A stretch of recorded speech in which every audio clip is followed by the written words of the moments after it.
आज मैं इसकी वर्कशीट भेजूंगा, उसको लाजमी एक बार अटेम्प्ट करके देखना। ठीक है, तो हम किसी भी पेपर से रैंडमली एक सवाल निकाल लेते हैं। हाँ यार, इसका ये 1-2 ही बनता है ना variant? Sir I am not sure. मेरे ख्याल है थ्योरी इज 1-2 एंड एमसीक्यू 1-1 होता है। ये एमसीक्यूज है मेरे पास, 2 मिनट।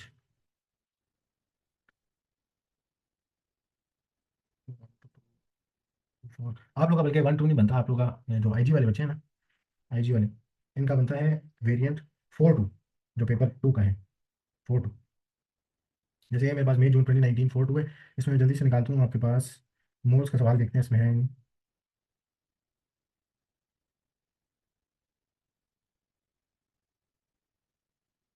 ये आ गया मोल्स का सवाल। अच्छा।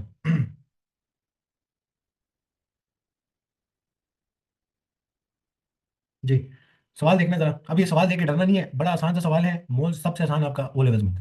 ठीक है, आप आराम से इसको कर सकते हैं। कहते हैं copper 2 sulphate CuSO4 are hydrated. ठीक है, इसमें वाटर क्रिस्टलाइजेशन आपको नजर आ रहा होगा, .5H2O लिखा हुआ। ठीक है, अब ये कंपाउंड मुझे नजर आए ना, तो मेरा काम है कि अगर किसी भी कंपाउंड का मुझे कंप्लीट फार्मूला नजर आ जाता है, तो मैं उसको उठा के क्या लिख लूँ, MR उसके ऊपर लिख दिया करूँ डाटा में। ठीक है, तो इसका MR अगर आप निकालें ना, तो इसमें एक तो कॉपर सल्फेट है, उसका मैस है, और 5 मोल वाटर है, उसका मैस है। ठीक है, तो आप क्या कर लो, 1 कॉपर है, 1 टाइम्स कॉपर है, 1 टाइम्स सल्फर है, 4 टाइम्स ऑक्सीजन है, और 5 टाइम्स वाटर का मास है जो कि 18 होता है। ठीक है, तो 1 times copper plus 1 times sulphur plus 4 times oxygen plus 5 times H2O का मास होता है, हमने वैल्यू वैसी याद हुई है, 18 होती है। ठीक है, तो इधर जल्दी से देखना, 1 टाइम्स कॉपर का मास कितना है? जी हाँ, यहाँ ये कितना बन रहा है टोटल? सर कॉपर, कॉपर कितना होता है? कॉपर आपको पीरियोडिक टेबल से देखना पड़ेगा ना, यहाँ पे मैं इधर से देख लेता हूँ सवाल तो।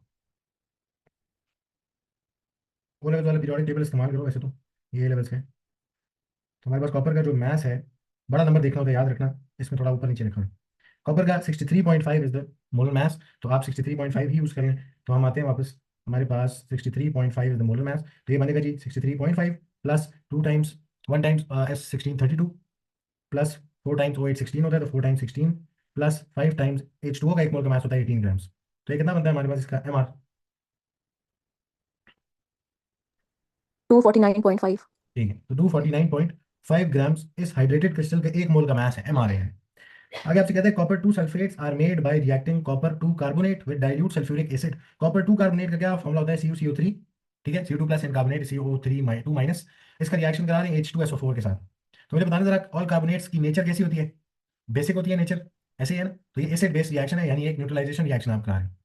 तो आपसे कहते हैं जी कि कॉपर कार्बोनेट H2SO4 से रिएक्शन करेगा in the presence of water, और ये हाइड्रेटेड क्रिस्टल्स बनाएगा, साथ आपके पास क्या रिलीज करेगा? कार्बन डाइऑक्साइड गैस रिलीज होगी। कहते हैं powdered solid copper 2 carbonate is added to, ये पाउडर सॉलिड कॉपर 2 कार्बोनेट जो है आपके पास is added to 50 cm cube of 0.5 mole per dm cube sulphuric acid until the copper 2 carbonate is in excess. ठीक है, तो हमारे पास ये जो हमारा CuCO3 है ना, हमने क्या किया, हमने HCl लिया हुआ था कितना, 50 cm क्यूब ऑफ 0.05 मोल पर dm क्यूब। इसकी कॉन्सेंट्रेशन भी दी हुई है, उसका वॉल्यूम भी दिया हुआ है H2SO4 का। इसमें हमने क्या किया, हमने ऊपर से कॉपर कार्बोनेट डाले, और तब तक डाले जब तक कॉपर कार्बोनेट एक्सेस में नहीं डाल दिया आपने। ठीक है, ये एक्सेस में डालने का क्या मकसद होगा, आप क्या इंश्योर करना चाह रहे हो यहाँ पे, कि नीचे पड़ा हुआ HCl क्या कर जाए, पूरे तरीके से क्या हो जाए, रिएक्शन हो जाए उसके साथ। यानी जितना टोटल HCl नीचे पड़ा हुआ है वो कंप्लीटली क्या कर जाए, रिएक्ट कर जाए। क्योंकि अगर कॉपर कार्बोनेट एक्सेस में होगा तो H2SO4 क्या होगा, लिमिटिंग होगा, और वो पूरे तरीके से जब तक यूज नहीं हो जाता तब तक आप कॉपर कार्बोनेट ऊपर से क्या करते जाओगे, ऐड करते जाओगे। ठीक है, तो एक्सेस में डालने का मकसद ये होता है टू इंश्योर कंप्लीट रिएक्शन। ठीक है, कि सारे मोल्स ऑफ रिएक्टेंट रिएक्ट कर चुके हैं आपस में। फिर अब आपने इसको ऊपर से तब तक डाला जब तक इस सोल्यूशन में एक्सेस ऑफ कॉपर 2 कार्बोनेट रह नहीं जाती। कहते हैं excess of copper 2 carbonate is separated from the aqueous copper 2 sulphate. ठीक है, एक्वस कॉपर 2 सल्फेट से इसको सेपरेट किया, तो मैं बताता हूँ क्या हुआ बेसिकली। हमने एक ये फॉर एग्जाम्पल बीकर ले लेते हैं, इसमें हमने HCl लिया था, और फिर हमने ऊपर से क्या डाला, कॉपर 2 कार्बोनेट डाला, एक्सेस में डाला है।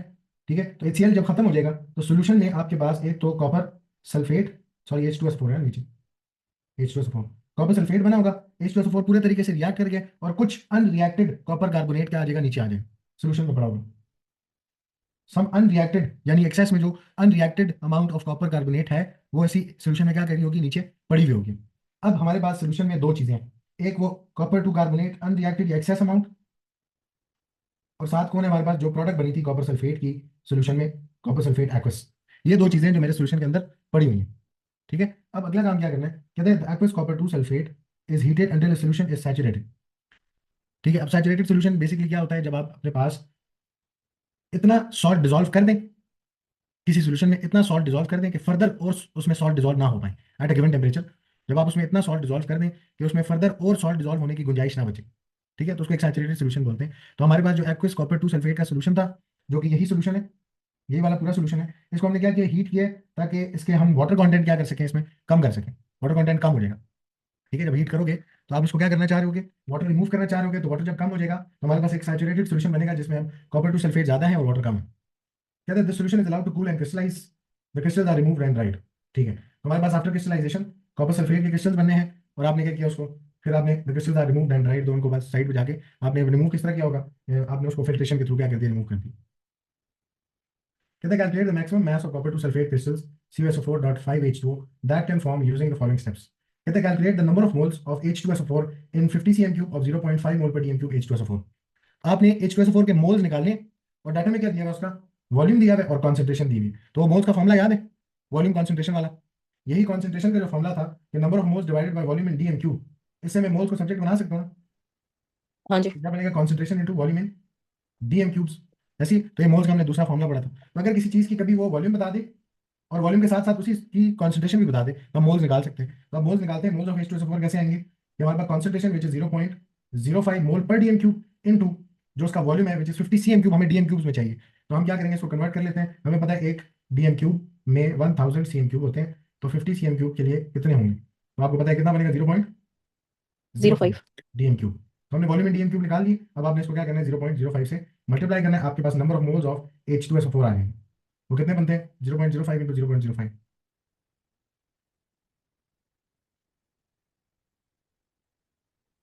जी। 2.5 इंटू 10 पावर -3 लिखा रहा है सर। ठीक है, 2.5 इंटू 10⁻³ मोल, ये मोल्स ऑफ H2SO4 जो है, ये आपने क्या किए थे, यूज किए थे। ठीक है, वो देखो उसने क्या कहा था, powder copper two carbonate is added to 50 cm cube of 0.05 mole per dm cube sulphuric acid. तो यहाँ पे मोल्स ऑफ सल्फ्यूरिक एसिड निकाल सकते हैं बाय यूजिंग दिस डाटा। कहते हैं determine the number of moles of copper sulphate hydrated crystal that can form. अब मुझे पहले तो ये बताओ, इस पूरे रिएक्शन में कौन डिसाइड करेगा कि कॉपर सल्फेट के क्रिस्टल्स कितने बनने हैं, कौन कंट्रोल करेगा इस प्रोडक्ट को। तो हमारे पास कौन कंट्रोल करता है, कौन सा रिएक्टेंट होता है जो प्रोडक्ट की अमाउंट को कंट्रोल करता है, limiting excess reactant. Reactant control करता है या लिमिटिंग रिएक्टेंट कंट्रोल करता है, लिमिटिंग रिएक्टेंट। लिमिटिंग कंट्रोल करता है। मुझे बताओ कॉपर कार्बोनेट और H2SO4 ये दो रिएक्टेंट्स हैं जो मैंने डाले आपस में, इन दोनों में से लिमिटिंग रिएक्टेंट और एक्सेस रिएक्टेंट बता सकते हैं सवाल पढ़ के कि कौन होगा। हाँ जी। तो उसने क्या बोला है कि आपने पाउडर कॉपर टू कार्बोनेट तब तक ऐड किया सल्फ्यूरिक एसिड में जब तक कॉपर टू कार्बोनेट एक्सेस में नहीं हो गया। ठीक है, इसका मतलब copper two carbonate is access reagent, इसके साथ रेशो नहीं बनाएंगे, लिमिटिंग रिएक्टेंट के साथ बनाएंगे कि प्रोडक्ट कितना बना के दे रहे हैं। ठीक है, हमें पता लग गया कि लिमिटिंग रिएक्टेंट कौन है, हमारा H2SO4। तो अब H2SO4 के साथ हम रेशो बनाएंगे कि ये कितना मैक्सिमम प्रोडक्ट बना के दे सकता है। ठीक है, H2SO4 कंट्रोल करेगा क्योंकि जैसे ही H2SO4 खत्म हो जाएगा, ये पहले खत्म होगा, पहले अर्ली कंज्यूम होगा रिएक्शन। ठीक है, और कॉपर कार्बोनेट जो है ये बच जाएगा eight the end of reaction. तो H2SO4 विल कंट्रोल के कितना प्रोडक्ट हमारे पास बन रहा है। तो अब हमने क्या करना है, अब हमने वो कह रहे थे calculate the number of moles of copper sulphate crystals that can form. तो बेसिकली हम रेशो किसके बीच में लगा लेते हैं, हमें number of moles of crystal चाहिए और नंबर ऑफ मोल्स ऑफ जो मैंने रिएक्शन में H2SO4 यूज किया वो हम पिछले स्टेप में निकाल के नहीं आ चुके कि कितने मोल्स ऑफ H2SO4 इस्तेमाल हो रहे हैं इस रिएक्शन में।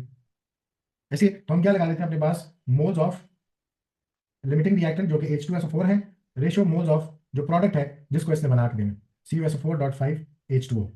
अब मोल टू मोल रेशियो के लिए आपको एक स्टैंडर्ड चाहिए पहले, जो किधर से मिलता है आपको, आपकी बैलेंस्ड केमिकल इक्वेशन से। तो ये स्टोइचियोमेट्री की एप्लीकेशन और वो एक कॉन्सेंट्रेशन का फॉर्मूला जिसे हमने मोल्स निकाले। शहीद मुझे बताओ जरा, H2SO4 के मोल्स और इस क्रिस्टल के मोल्स के बीच में स्टैंडर्ड रेशियो क्या है, stoichiometric ratio between moles of H2SO4 and moles of copper sulphate crystal कितनी आ रही है इक्वेशन में। हाँ जी, हेलो, आवाज आ रही है। हाँ आप बताओ। सर उसने मैसेज किया, मैसेज में नहीं पढ़ पाऊंगा मैं।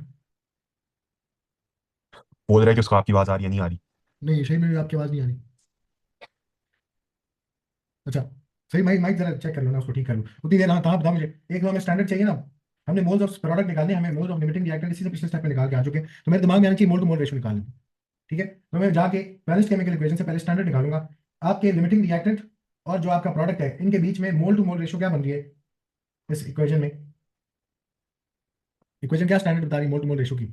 हाँ, 1:1। यस, कि एक मोल ऑफ H2SO4 आपको एक मोल ऑफ क्या बना के देगा, हाइड्रेटेड क्रिस्टल बना के देगा। तो हमारे पास स्टैंडर्ड आ गया मोल्स के बीच में कि H2SO4 का एक मोल होता तो कॉपर सल्फेट क्रिस्टल्स कितने बनते हैं, 1 मोल बनते हैं। आपने H2SO4 के कितने मोल्स यूज किए इस रिएक्शन में, वो हम निकाल चुके हैं ना। तो अगर 2.5 इंटू 10⁻³ जो कि बेसिकली बनती है 0.0025, ठीक है, मोल्स। तो अगर इतने मोल्स ऑफ H2SO4 यूज किए हैं तो फिर कितना कॉपर सल्फेट प्रोड्यूस होना चाहिए, तो यहाँ से क्या जवाब आता है, 2.5 इंटू 10⁻³ मोल्स ही इसके भी प्रोड्यूस होंगे, जो कि आपका क्या है, क्रिस्टल है। तो हमने क्रिस्टल के मोल्स भी निकाल लिए कि मैक्सिमम 2.5 इंटू 10⁻³ मोल्स उसके प्रोड्यूस हो सकते हैं। अगर आप 1 मोल ऑफ H2SO4 यूज करते तो 1 मोल प्रोड्यूस होता, तो इसका मतलब है जितना H2SO4 यूज हो, जितने मोल्स ऑफ H2SO4 हैं उतने ही मोल्स ऑफ क्रिस्टल आपको प्रोड्यूस होकर मिलते हैं। तो हमने क्लियरली लगा के इसको चेक कर लिया। अब आगे आपसे क्या कहता है, आगे कहता है the MR of the crystal is 250। तो उसने एमआर दिया हुआ है, अब हमने जो कैलकुलेट किया था उसको यूज करने की जरूरत नहीं। कहता है calculate the maximum mass of copper sulphate dot 5H2O that can form. तो मुझे बताओ, मुझे ये तो पता लग गया ना मैक्सिमम मोल्स कितने प्रोड्यूस हो सकते हैं। अब आपने सिर्फ क्या करना है, इसी मैक्सिमम मोल्स को इन टर्म्स ऑफ मास लिख के देना है। तो मोल और मास को जोड़ने वाला फॉर्मूला क्या था, moles is equal to mass upon maths की बात हो गई एमआर। नंबर ऑफ मोल्स हमें पता है कितने हैं, 2.5 इंटू 10⁻³ मास में निकालना चाहता हूँ, और एमआर कितना है इस कंपाउंड का, 250। तो यहाँ से बताओ मास कितना आता है हमारे पास, 2.5 इंटू 10⁻³ इंटू 250। 0.625। जी, तो 0.625 ग्राम्स, ये मैक्सिमम मास ऑफ क्रिस्टल्स में क्या कर सकता हूँ, ऑब्टेन कर सकता हूँ। ठीक है, तो बड़ा सिंपल सा सवाल था। सिर्फ अगर आप कंफ्यूज अगर शुरू में होगे ना तो थोड़े स्टेप्स से होगे, अगर आप सारा कुछ स्किप कर देते, सिर्फ एक ये बात देख लेते कि कॉपर 2 कार्बोनेट एक्सेस में, तो इसका मतलब है दूसरा रिएक्टेंट लिमिटिंग। ठीक है, सिर्फ ये बात देख लेते, बाकी सारा इग्नोर कर। तो उसने आपको स्टेप बाय स्टेप बताया होता है वो लेवल्स में कि आपने क्या निकालना है, फिर उसको क्या करना है, फिर आगे क्या करना है। उसने बोला number of moles of H2SO4 निकालो। जब H2SO4 के सोल्यूशन का वॉल्यूम 50 cm³ है और कॉन्सेंट्रेशन इतनी है, तो बिल्कुल सीधा सीधा पता है हमें कि आपने अगर वॉल्यूम कॉन्सेंट्रेशन गिवन हो तो मोल्स हम निकाल सकते हैं किसी भी चीज के, उसी कॉन्सेंट्रेशन के फॉर्मूला में मोल्स को सब्जेक्ट बना के। ठीक है, फिर उसने बोला कि अब बताओ जी number of moles of copper sulphate कितने फॉर्म हो सकते हैं। तो प्रोडक्ट कितना फॉर्म होता है वो सिर्फ और सिर्फ लिमिटिंग रिएक्टेंट डिसाइड करता है। ठीक है, वो बताता है कि प्रोडक्ट कब तक फॉर्म होगा, कितना फॉर्म होगा। जैसे ही लिमिटिंग रिएक्टेंट खत्म है, रिएक्शन खत्म है, और प्रोडक्ट फॉर्मेशन नहीं हो सकती। और क्योंकि हमें पता था H2SO4 हमारे एक्सपेरिमेंट में वाज द लिमिटिंग रिएक्टेंट, तो मैंने मोल्स ऑफ H2SO4 और मोल्स ऑफ प्रोडक्ट के बीच में क्या लगाई, रेशो। इक्वेशन ने मुझे कहा कि इसका अगर 1 मोल होता है तो 1 मोल बनता है आपके पास क्रिस्टल के मोल्स। तो अगर आपने 2.5 इंटू 10⁻³ यूज किया है तो फिर 2.5 इंटू 10⁻³ ही मोल्स आपके किसके बनेंगे, क्रिस्टल्स के भी बनेंगे। ठीक है, और फिर हमने क्या किया, अब हमें मोल्स ऑफ क्रिस्टल पता लग गया कितना बन रहा है, हमने उसको सिर्फ क्या करना है, अब मास ऑफ क्रिस्टल में कन्वर्ट करना है। उसने एमआर आपको दे दिया, मोल्स आपके पास है, आप मोल्स का फॉर्मूला लिखो, आपको समझ आ गई कि यहाँ से मास निकलेगा। तो 0.625 ग्राम्स ऑफ क्रिस्टल हम क्या कर सकते हैं, ऑब्टेन कर सकते हैं। ठीक है, ठीक है सर। तो सवाल काफी आसान से सवाल था, यानी आपको थोड़ा सा, जब मैं शुरू में सवाल पढ़ा था उस टाइम पे थोड़ा सा मुश्किल लगा होगा। अच्छा, एक और पेपर खोलते हैं, उसमें मोल्स का सवाल देखते हैं। ये तो एटीपी खुल गया, मई 2018 4/2। अच्छा जी, हाँ ठीक है, इस तरह करते हैं हम इन सारों को क्या कर देते हैं। और ये आ गया हमारे पास जी। अभी देखो ये भी मोल से ही सवाल है, और ये कौन सवाल है, एम्पिरिकल फॉर्मुला वाला सवाल है, जिसमें उसने आपको एलिमेंट्स की परसेंटेजेस दी होती है बाय मास, और उसको लेके हम सॉल्व करते होते हैं। तो कहते हैं जी compound R has the following composition by mass, जिसमें हमारे पास कार्बन 60% है, हाइड्रोजन 13.33, ऑक्सीजन इज 26.67%। तीन एलिमेंट्स हैं, कार्बन, हाइड्रोजन एंड ऑक्सीजन। अगर वो बोलता है ये परसेंटेज बाय मास है, ये परसेंटेजेस बाय मास है, तो हम इन्हीं परसेंटेजेस को इन एलिमेंट्स का क्या ले सकते हैं, मास ले सकते हैं। तो ये आपके पास आ जाएगा 60 ग्राम्स। हाइड्रोजन का कितना बनेगा, 13.33 ग्राम्स इस कंपाउंड के अंदर, कंपाउंड आर के अंदर। और ऑक्सीजन का कितना बनेगा, 26.67 ग्राम्स। अब नेक्स्ट स्टेप क्या होता है कि इन इस मास रेशो को किस में चेंज करना है, सबके मैसेज को किस में चेंज करना है, मोल्स में। तो मोल में कन्वर्ट करने के लिए हर एक एलिमेंट के आप किससे डिवाइड करते हो, उसके AR से डिवाइड करते हो हर एक एलिमेंट को उसके। कार्बन का होता है 12, हाइड्रोजन का इज 1, ऑक्सीजन का इज 16। तो मुझे बताना ये पहला वाला क्या आएगा हमारे पास, 60/12 कितने मोल्स बनते हैं, 5। ये बन जाएगा 5। 5। रेशो 13.33/1, तो कितना बनेगा 13 अच्छा। तो हमने क्या कहा था, अब ये वाला जो सवाल होता है ना एम्पिरिकल फॉर्मूला वाला सवाल, इसमें हमने बस स्टेप्स याद रखने हैं कि हमने क्या करना है। पहले हमने सारे मैसेज लिखने हैं, तमाम मैसेज को हर एक एलिमेंट के मास को उसके AR से डिवाइड करके मोलर रेशियो निकलाएगी आपके पास। मोल रेशियो निकालनी है, तो ये कितना बनता है ऑक्सीजन वाला, 26.67 डिवाइड बाई 16, 1.666। 0.666। जब ये मोल रेशियो आपके पास आ जाए, इसके बाद हम क्या करते हैं, इसके बाद सबसे छोटे number divide. Whole number ratio में कन्वर्ट करने के लिए, तमाम नंबर्स को होल नंबर्स में कन्वर्ट करने के लिए, जो सबसे छोटी वैल्यू है, जो कि कौन सी वाली है इसमें, 1.66, तमाम को उससे क्या कर देंगे, हम डिवाइड कर देंगे अपने पास इन सारी वैल्यूज को। तो हमारे पास क्या फाइनली जवाब आते हैं, 5 डिवाइड बाई 1.666, 3.001। तो 3.001 विल बेसिकली बी 3। 3। ऐसी है रेशो, ये कितना बनता है 1.33, सॉरी 13.33 डिवाइड बाई 1.66, 8।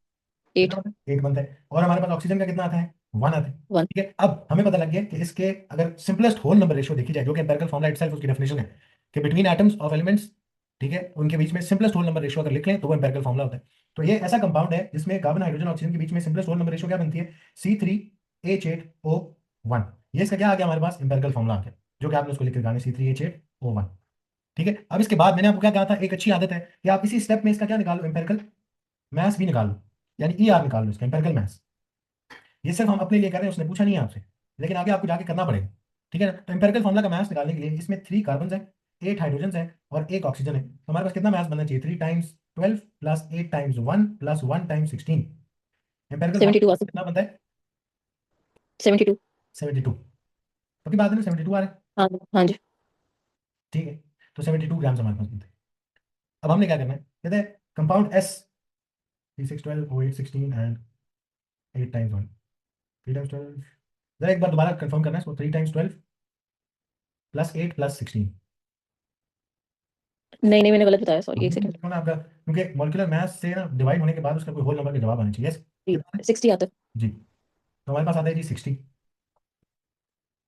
तो अब जरा चेक करते हैं, कहते हैं compound S has the empirical formula C2H4O।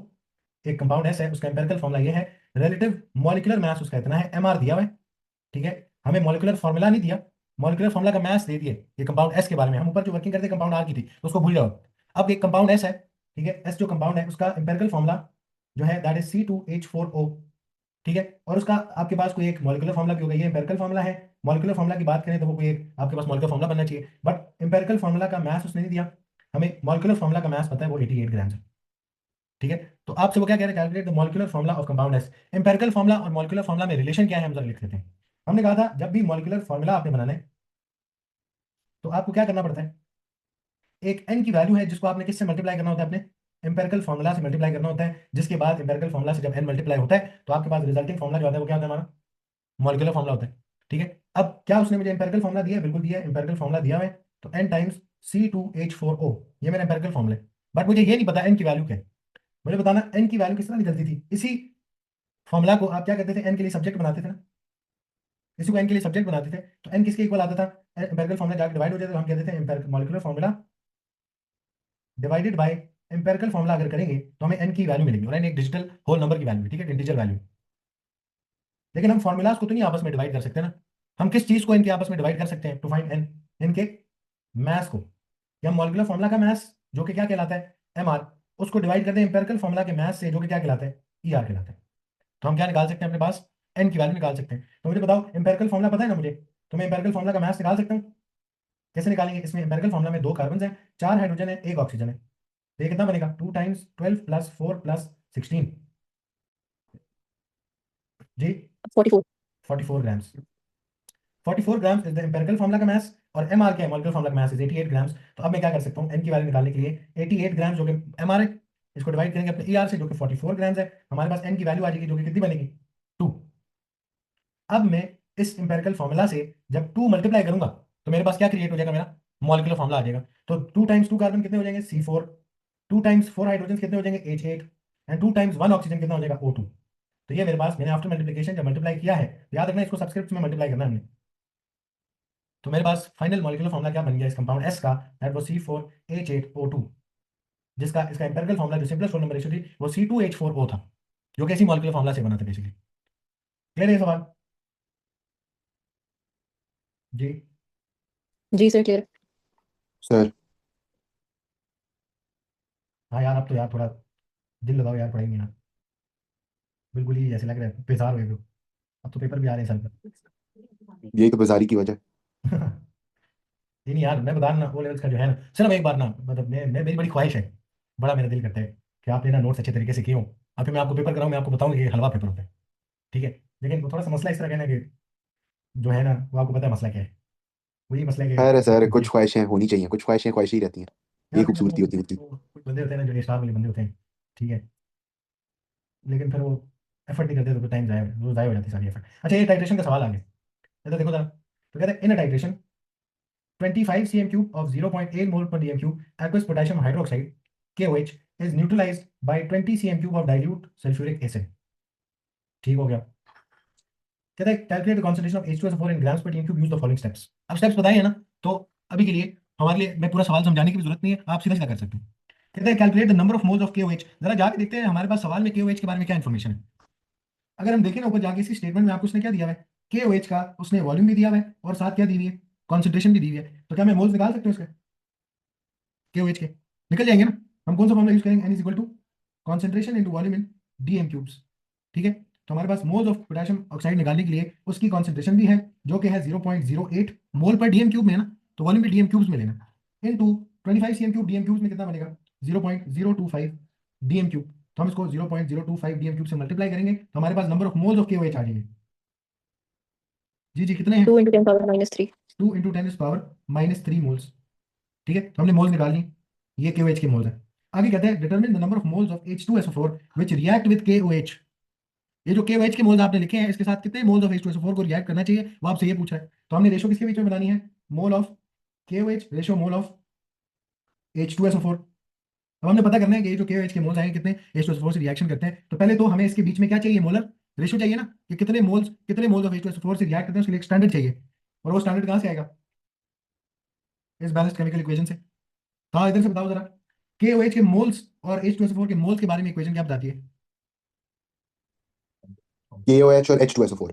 Yes, KOH और H2SO4 के ये KOH के 2 मोल्स और H2SO4 का इसके दो 1 मोल मोल्स से। कितने मोल्स ऑफ H2SO4, एक मोल ऑफ H2SO4 से रिएक्शन करते हैं, स्टैंडर्ड मिल गया, मोल टू मोल रेशियो का स्टैंडर्ड मिल गया। इसके दो मोल H2SO4 के एक मोल से रिएक्शन करेंगे, तो अभी हमने अपनी टाइट्रेशन में कितने मोल्स ऑफ KOH यूज किए हैं, 2 × 10⁻³ यूज किए हैं, तो तब H2SO4 के साथ कितने H2SO4 के मोल्स होने चाहिए।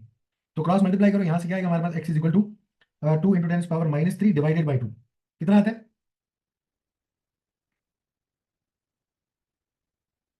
2 × 10⁻³ डिवाइड बाई 2, तो बनेगा 1 × 10⁻³ यही बन रहा है। हाँ जी, यही है. जी, तो 1 × 10⁻³ मोल्स आपके पास जो है H2SO4 के रिएक्ट करते हैं। इसकी एक और तरीका भी है, इसी को यहीं से बोल बता देता हूँ। देखो जितने मोल्स ऑफ KOH आप लेके आओगे उसके हाफ मोल्स ऑफ क्या यूज होंगे, H2SO4। आप जितना भी KOH ले आओ उसका हाफ क्या यूज होगा, H2SO4 के मोल्स यूज होंगे। 2:1 है ना, दो का हाफ होता है एक। ठीक है, तो अगर मैं इधर फॉर एग्जाम्पल अपने पास 4 मोल ऑफ KOH यूज करूँ तो 2 मोल ऑफ H2SO4 यूज होगा, यानी उसका हाफ अमाउंट यूज होगा। ठीक है, तो H2SO4 के मोल्स जो है वो हाफ होंगे हमेशा of KOH in this equation. अच्छा, फिर आपसे कहता है calculate the concentration of H2SO4 in mole पर DM क्यूब। मोल पर DM क्यूब में आपने H2SO4 की कॉन्सेंट्रेशन निकालनी है। ठीक है, H2SO4 के मोल्स कितने हैं वो आपको पता लग गया। ठीक है, H2SO4 का वॉल्यूम कितना है वो देख सकते हो, सवाल में कहीं दिया उसने। हाँ जी, सवाल देखो जरा ऊपर वाली स्टेटमेंट, H2SO4 का कहीं उसने वॉल्यूम दिया है, दिया है. नजर आ रही है। 20 cm³ ऑफ H2SO4 आपने हाँ यूज की थी, अननोन कॉन्सेंट्रेशन थी, कॉन्सेंट्रेशन हमने फाइंड करनी है, बट हम उस 20 cm³ ऑफ H2SO4 में उसके number of moles of H2SO4 find कर चुके हैं। ठीक है, तो हमारे पास डाटा क्या है H2SO4 के बारे में, मोल्स है 1 × 10⁻³ हमारे पास उसका वॉल्यूम है CM क्यूब्स में, DM क्यूब्स में हमें चाहिए, तो 20 cm³ है जो कि क्या बन जाएगा 0.02, यस 0.02 DM क्यूब्स है वॉल्यूम। अब हमने क्या निकालनी है, कॉन्सेंट्रेशन निकालनी है। तो मैं क्या कॉन्सेंट्रेशन निकाल सकता हूँ, बिल्कुल निकाल सकता हूँ। कॉन्सेंट्रेशन का फॉर्मूला क्या है, number of moles of solute divided by volume in DM cubes. तो कॉन्सेंट्रेशन निकालने के लिए H2SO4 के मोल्स 1 × 10⁻³ इनको डिवाइड करेंगे उसके वॉल्यूम से जो कि 0.02 DM क्यूब है। तो मुझे बताओ यहाँ से कॉन्सेंट्रेशन कितनी आ जाएगी, ये मोल्स है और नीचे DM क्यूब है, 0.05. तो 0.05 और यूनिट क्या है, मोल पर DM क्यूब। ऐसी है, तो concentration of H2SO4 solution was 0.05 mole पर DM क्यूब। आगे अगले पार्ट में क्या कहता है, कहता है calculate the concentration of H2SO4 in grams पर DM क्यूब। आपने इसी से पिछले पार्ट में कॉन्सेंट्रेशन किस में निकाली है, 0.05 मोल पर DM क्यूब में निकाली है ना। आपने मोल पर DM क्यूब से किस में जाना है, ग्राम्स पर DM क्यूब में जाना है, तो जा सकते हैं। मुझे बताओ क्या हमने DM क्यूब को चेंज करना है, नहीं. सिर्फ क्या करना है, ये जो मोल्स हैं H2SO4 के उसको किस में कन्वर्ट कर लेना है, ग्राम्स ऑफ H2SO4 में कन्वर्ट कर लेना। ठीक है, तो हम जल्दी से देखते हैं, तो moles is equal to H2SO4 के लिए लगाने, moles is equal to mass upon MR। तो मोल्स ऑफ H2SO4 इज 0.05, आपके पास मैस हम निकालना चाहते हैं, corresponding कितना होगा, और MR ऑफ H2SO4 कितना होता है, 2 हाइड्रोजन है, 1 सल्फर है, 4 ऑक्सीजन है, प्लस 98. 32 प्लस 40 तो ये बनेगा 98। तो 0.05 इंटू 98 ये आ जाएगा हमारे पास मैस कॉरस्पॉन्डिंग टू 4.9. 0.05 कितना बनता है, 4.9 तो 4.9 आगे, ग्राम्स per DM क्यूब. नहीं 4.9 के साथ और कुछ है या सिर्फ एग्जैक्ट 4.9 है, नहीं, बस 4.9 ही है. तो 4.9 ग्राम आ गए मेरे पास मैस। ठीक है, मैंने मोल को मैस में चेंज कर सर हमने दिया। 0.05 को 98 से मल्टीप्लाई करना ना. यस 98 से, सॉरी मैंने इधर नहीं लिखा, 98 से ही करना। हाँ ये याद जी, है। तो मैथ्स आ गया मेरे पास। अब मैं इसी 0.05 मोल पर डीएम क्यूब को कैसे लिख सकता हूँ?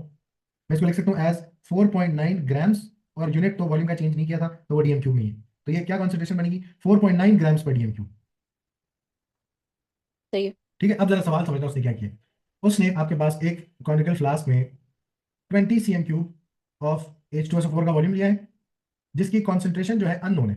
इस अननोन कॉन्सेंट्रेशन को फाइंड करने के लिए कि इस 20 cm³ में कितना H2SO4 है, उसको फाइंड करने के लिए उसने ऊपर से क्या डाला है, इसमें एक ऑपोजिट नेचर वाला सोल्यूशन ऑफ KOH डाला है।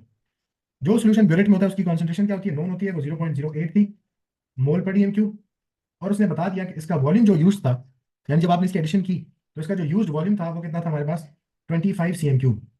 तो जब KOH के हमें वॉल्यूम मिल गया और उसकी कॉन्सेंट्रेशन मिल गई आफ्टर टाइट्रेशन, तो हमने पहले क्या निकाला? मोल्स ऑफ KOH निकाले कि कितने मोल्स ऑफ KOH खर्च हुए हैं। ये जो मोल्स ऑफ KOH हैं ये ऊपर से जब नीचे इधर गए तो इन्होंने रिएक्शन किससे किया? H2SO4 से। तो हमें पता है ना कि इस इक्वेशन में आपके पास KOH जो है वो रिएक्शन करता है H2SO4 से, तो हमें KOH के मोल्स पता लग गए थे। अब हमने फाइंड करना है कि अगर इसके इतने मोल्स आपके पास रिएक्ट करते हैं तो H2SO4 नीचे कॉनिकल फ्लास्क में उसके कितने मोल्स पड़े हुए थे। ठीक है ना? अब नीचे कॉनिकल फ्लास्क में H2SO4 के कुछ मोल्स पड़े हैं, लेकिन मुझे पता नहीं था कितने। तो KOH के मोल्स यूज करते हुए मैं उधर से रेशियो बना के फाइंड करूंगा H2SO4 के मोल्स कितने हैं। ठीक है, क्योंकि KOH ने H2SO4 से रिएक्शन करना है। तो जब मेरे पास मोल्स की वैल्यू आ गई 1 × 10⁻³ तो अब मुझे H2SO4 की कॉन्सेंट्रेशन निकालने से कोई नहीं रोक सकता। मेरे पास मोल्स आ गए H2SO4 के, मेरे पास वॉल्यूम है H2SO4 का, तो मैं उसकी कॉन्सेंट्रेशन निकाल सकता हूँ। ठीक है, कॉन्सेंट्रेशन निकाल ली तो उसने कहा यार मुझे मोल पर डीएम क्यूब में नहीं, आप ग्राम पर डीएम क्यूब में फाइनल कॉन्सेंट्रेशन की वैल्यू, तो मैंने ग्राम पर डीएम क्यूब में कन्वर्ट कर लिया। ठीक है। अच्छा, ये कौन सा वॉल्यूम ऑफ KOH है? ये वो वॉल्यूम ऑफ KOH है जिसकी एडिशन के बाद नीचे सोल्यूशन में क्या नजर आया आपको? कलर चेंज नजर आया, यानी टाइट्रेशन खत्म हो गई, कंप्लीट रिएक्शन हो गया था उसने। ठीक है, ये रिक्वायर्ड वॉल्यूम है जो उसने आपको दिया है। वैसे तो ब्यूरेट में टोटल आप KOH कितना ले सकते हो? 50 cm³ ले सकते हो। ठीक है, तो फर्स्ट करो इसमें शुरू में ना KOH का सोल्यूशन वाज 50 cm³। 50 cm³ आपने इसको पता फिल किया होता। जब आपने ड्रॉप वाइज एडिशन शुरू की तो एक टाइम आया आपके पास फाइनल रीडिंग आई। ठीक है, फाइनल रीडिंग आ गई, आपने स्टॉप किया, जैसे कलर चेंज आया ना आप स्टॉप हो गए, तो वॉल्यूम इधर तक गिर गया। ये फाइनल वॉल्यूम है जो कि था एट 25 cm³। ये फाइनल वॉल्यूम की रीडिंग आ रही थी ब्यूरेट में। तो मैंने क्या किया, मैंने अपने इनिशियल और फाइनल को माइनस किया आपस में। तो 50 cm³ जो इनिशियल वॉल्यूम था और अब जितना वॉल्यूम रह गया है 25 cm³, तो मुझे पता लगा कि कितना वॉल्यूम यूज अप हुआ है? 25 cm³ यूज अप हुआ है। ठीक है, ये वो पोर्शन ऑफ वॉल्यूम है जो आपने खर्च किया। तो ये रिक्वायर्ड वॉल्यूम था फॉर कंप्लीट टाइट्रेशन। हमें हमेशा रिक्वायर्ड वॉल्यूम चाहिए होता है। ठीक है, ये क्लियर है सवाल? अगेन सवाल में आपको क्लियरली बता रहा था, पहले ये करो, फिर ये करो, और फिर उसके बाद ऐसे करो, फिर ऐसे करो। वो लेवल में ये एक अच्छी बात होती है। सवाल आपको क्लियरली स्टेप बाय स्टेप बता रहे थे आपने किधर से क्या चलने लेके। अच्छा, एक और सवाल देखते हैं, अगर मोल्स का इस पेपर में, इसमें तो नहीं होगा और किसी पेपर में ढूंढना पड़ेगा। अच्छा, विंटर 18 विंटर 24 सो क्लियर करते हैं। अच्छा, तो हमारे पास मेरे ख्याल ऊपर आया था मोल्स का सवाल।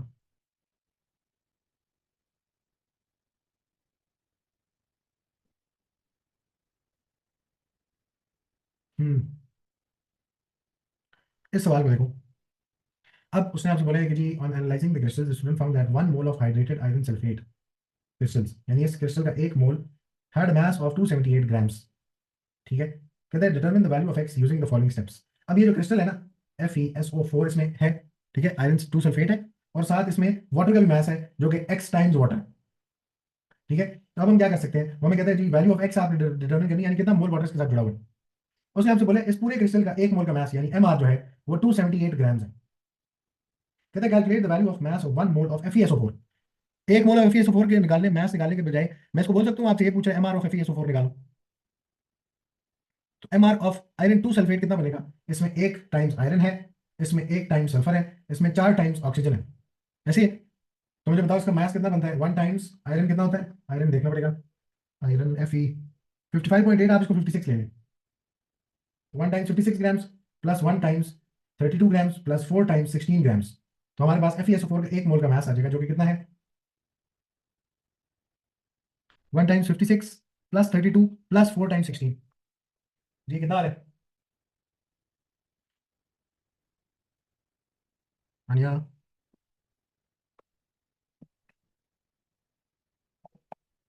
हेलो। फिर 88 प्लस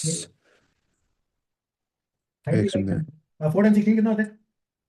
64।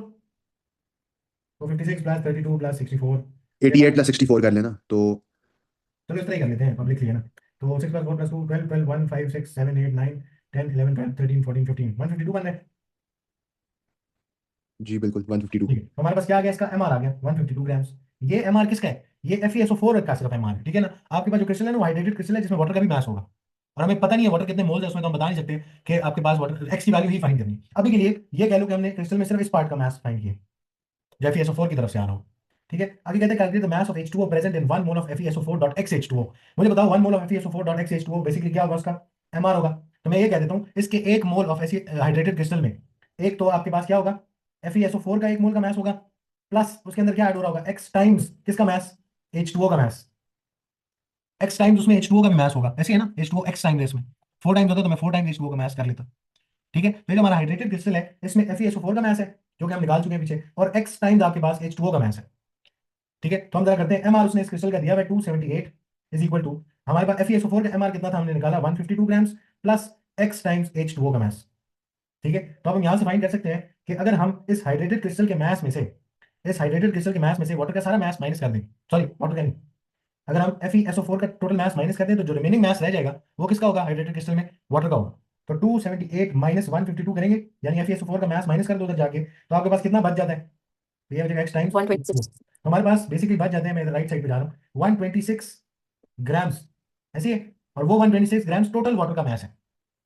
अब अगर x की वैल्यू निकालनी है ना, तो x की वैल्यू निकालने के लिए हमें पता नहीं ये सारा वाटर मिला के मास है, तो हमने ये फाइंड करना है कितने वाटर है इसमें। तो एक वाटर का मास पता है ना, H2O का मास कितना होता है, 18 18। ग्राम्स होता है ना, तो मैं H2O की जगह उसका मास लिखता हूँ, और ये जब 18 ग्राम्स टोटल वाटर के मास से डिवाइड होगा, जब टोटल वाटर का मास एक वाटर के मास से डिवाइड होगा तो हमें पता लग जाएगा कि वाटर कितने हैं यहाँ पे। ऐसे ही तो हम जाके क्या करेंगे, 126 ग्राम्स डिवाइडेड बाई 18 ग्राम जो कि मास 1 मोल वाटर है, तो हमारे पास कितना आता है यहाँ से, 7। 7 आ गया, ठीक है। अच्छा, मास ऑफ H2O उसने आपसे पूछा है जो क्रिस्टल के अंदर मौजूद है, mass of H2O present in 1 mole of crystal, वो कितना था 126 ग्राम्स, ठीक है। तो हमारे पास 126 grams was the x times H2O यानी टोटल H2O। फिर हमने क्या किया, हमने एक H2O का मास डाल के 126 ग्राम्स डिवाइडेड बाय 18 जब किया तो हमें x की वैल्यू मिली, तो वो कितना मिला हमें, 7 आ गया। यानी इस हाइड्रेटेड क्रिस्टल का फॉर्मूला क्या होना चाहिए था फिर, FeSO4.7H2O, ये इसका हाइड्रेटेड क्रिस्टल का फॉर्मूला होना चाहिए था, इसमें 7 मोल वाटर है। क्लियर है सवाल, जी सर क्लियर है। सर विंटर 1842 में देखते हैं।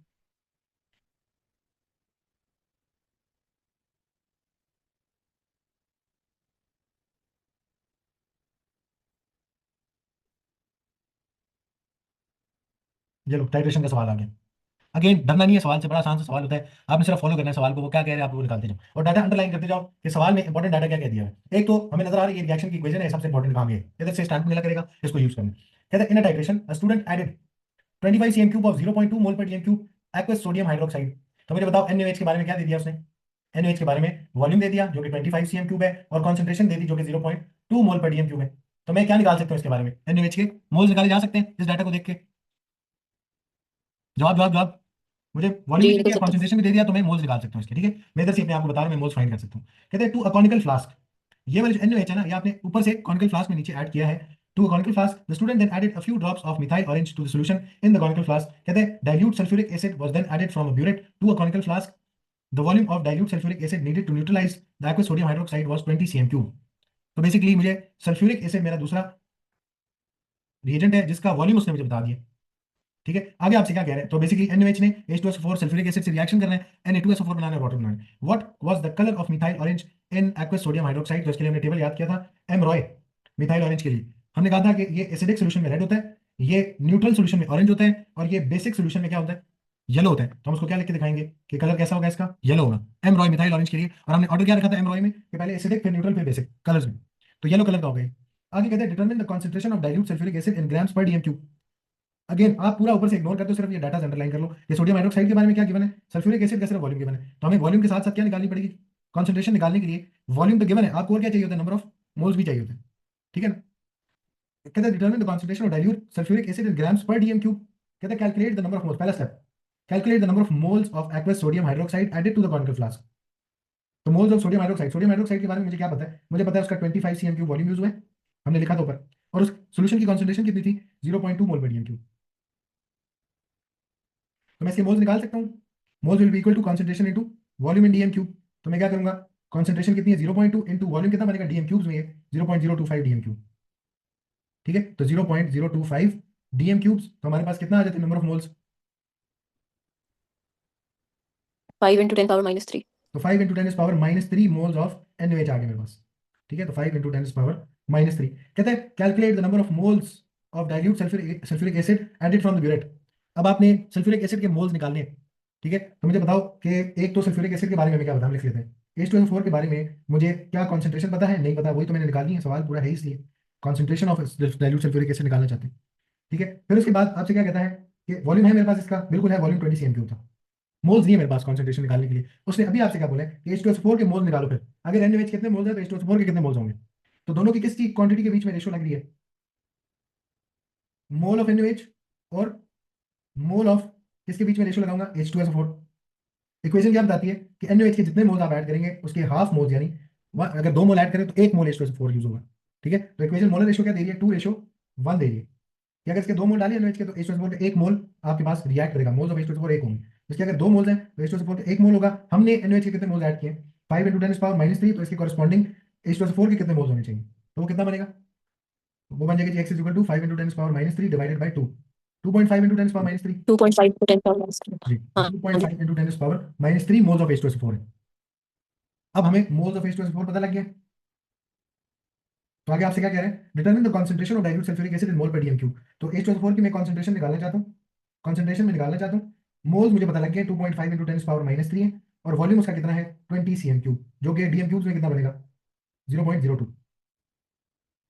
तो कॉन्सेंट्रेशन निकाली जा सकती है ना, कॉन्सेंट्रेशन क्या होता है, number of moles divide by volume in DM cubes. तो हमारे पास कॉन्सेंट्रेशन वुड बी, मोल्स कितने हैं 2.5 into 10 power -3 mole divided by DM cubes में वॉल्यूम कितना है 0.02 डीएम क्यूब। तो डिवाइड करो तो कॉन्सेंट्रेशन कितनी आती है,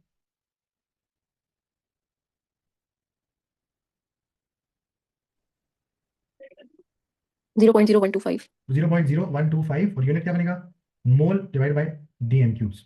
तो पर डीएम क्यूब ये कॉन्सेंट्रेशन बन गई है विच इज 0.0125। अब उसने क्या बोला आपसे कि इस कॉन्सेंट्रेशन को ग्राम्स पर डीएम क्यूब में बताएं। तो हमारे पास concentration was 0.0125 mole per dm cube. हमने किस में जाना है, ग्राम्स पर डीएम क्यूब में जाना है। तो क्या वॉल्यूम चेंज करना है, नहीं करना, सिर्फ क्या करना है, ये जो मोल्स है आपके पास इनको किस में चेंज कर दो, ग्राम्स ऑफ H2SO4 में। तो हम लगाएंगे moles is equal to mass upon MR. H2SO4 का हम पीछे एक सवाल में 98 एमआर निकाल के आ चुके हैं, आप बेशक दोबारा निकालें। तो 0.0125 मोल्स है, मास हम निकालना चाहते हैं, एमआर इज 98। तो कितना बनता है यहाँ से 0.0125 इंटू 98,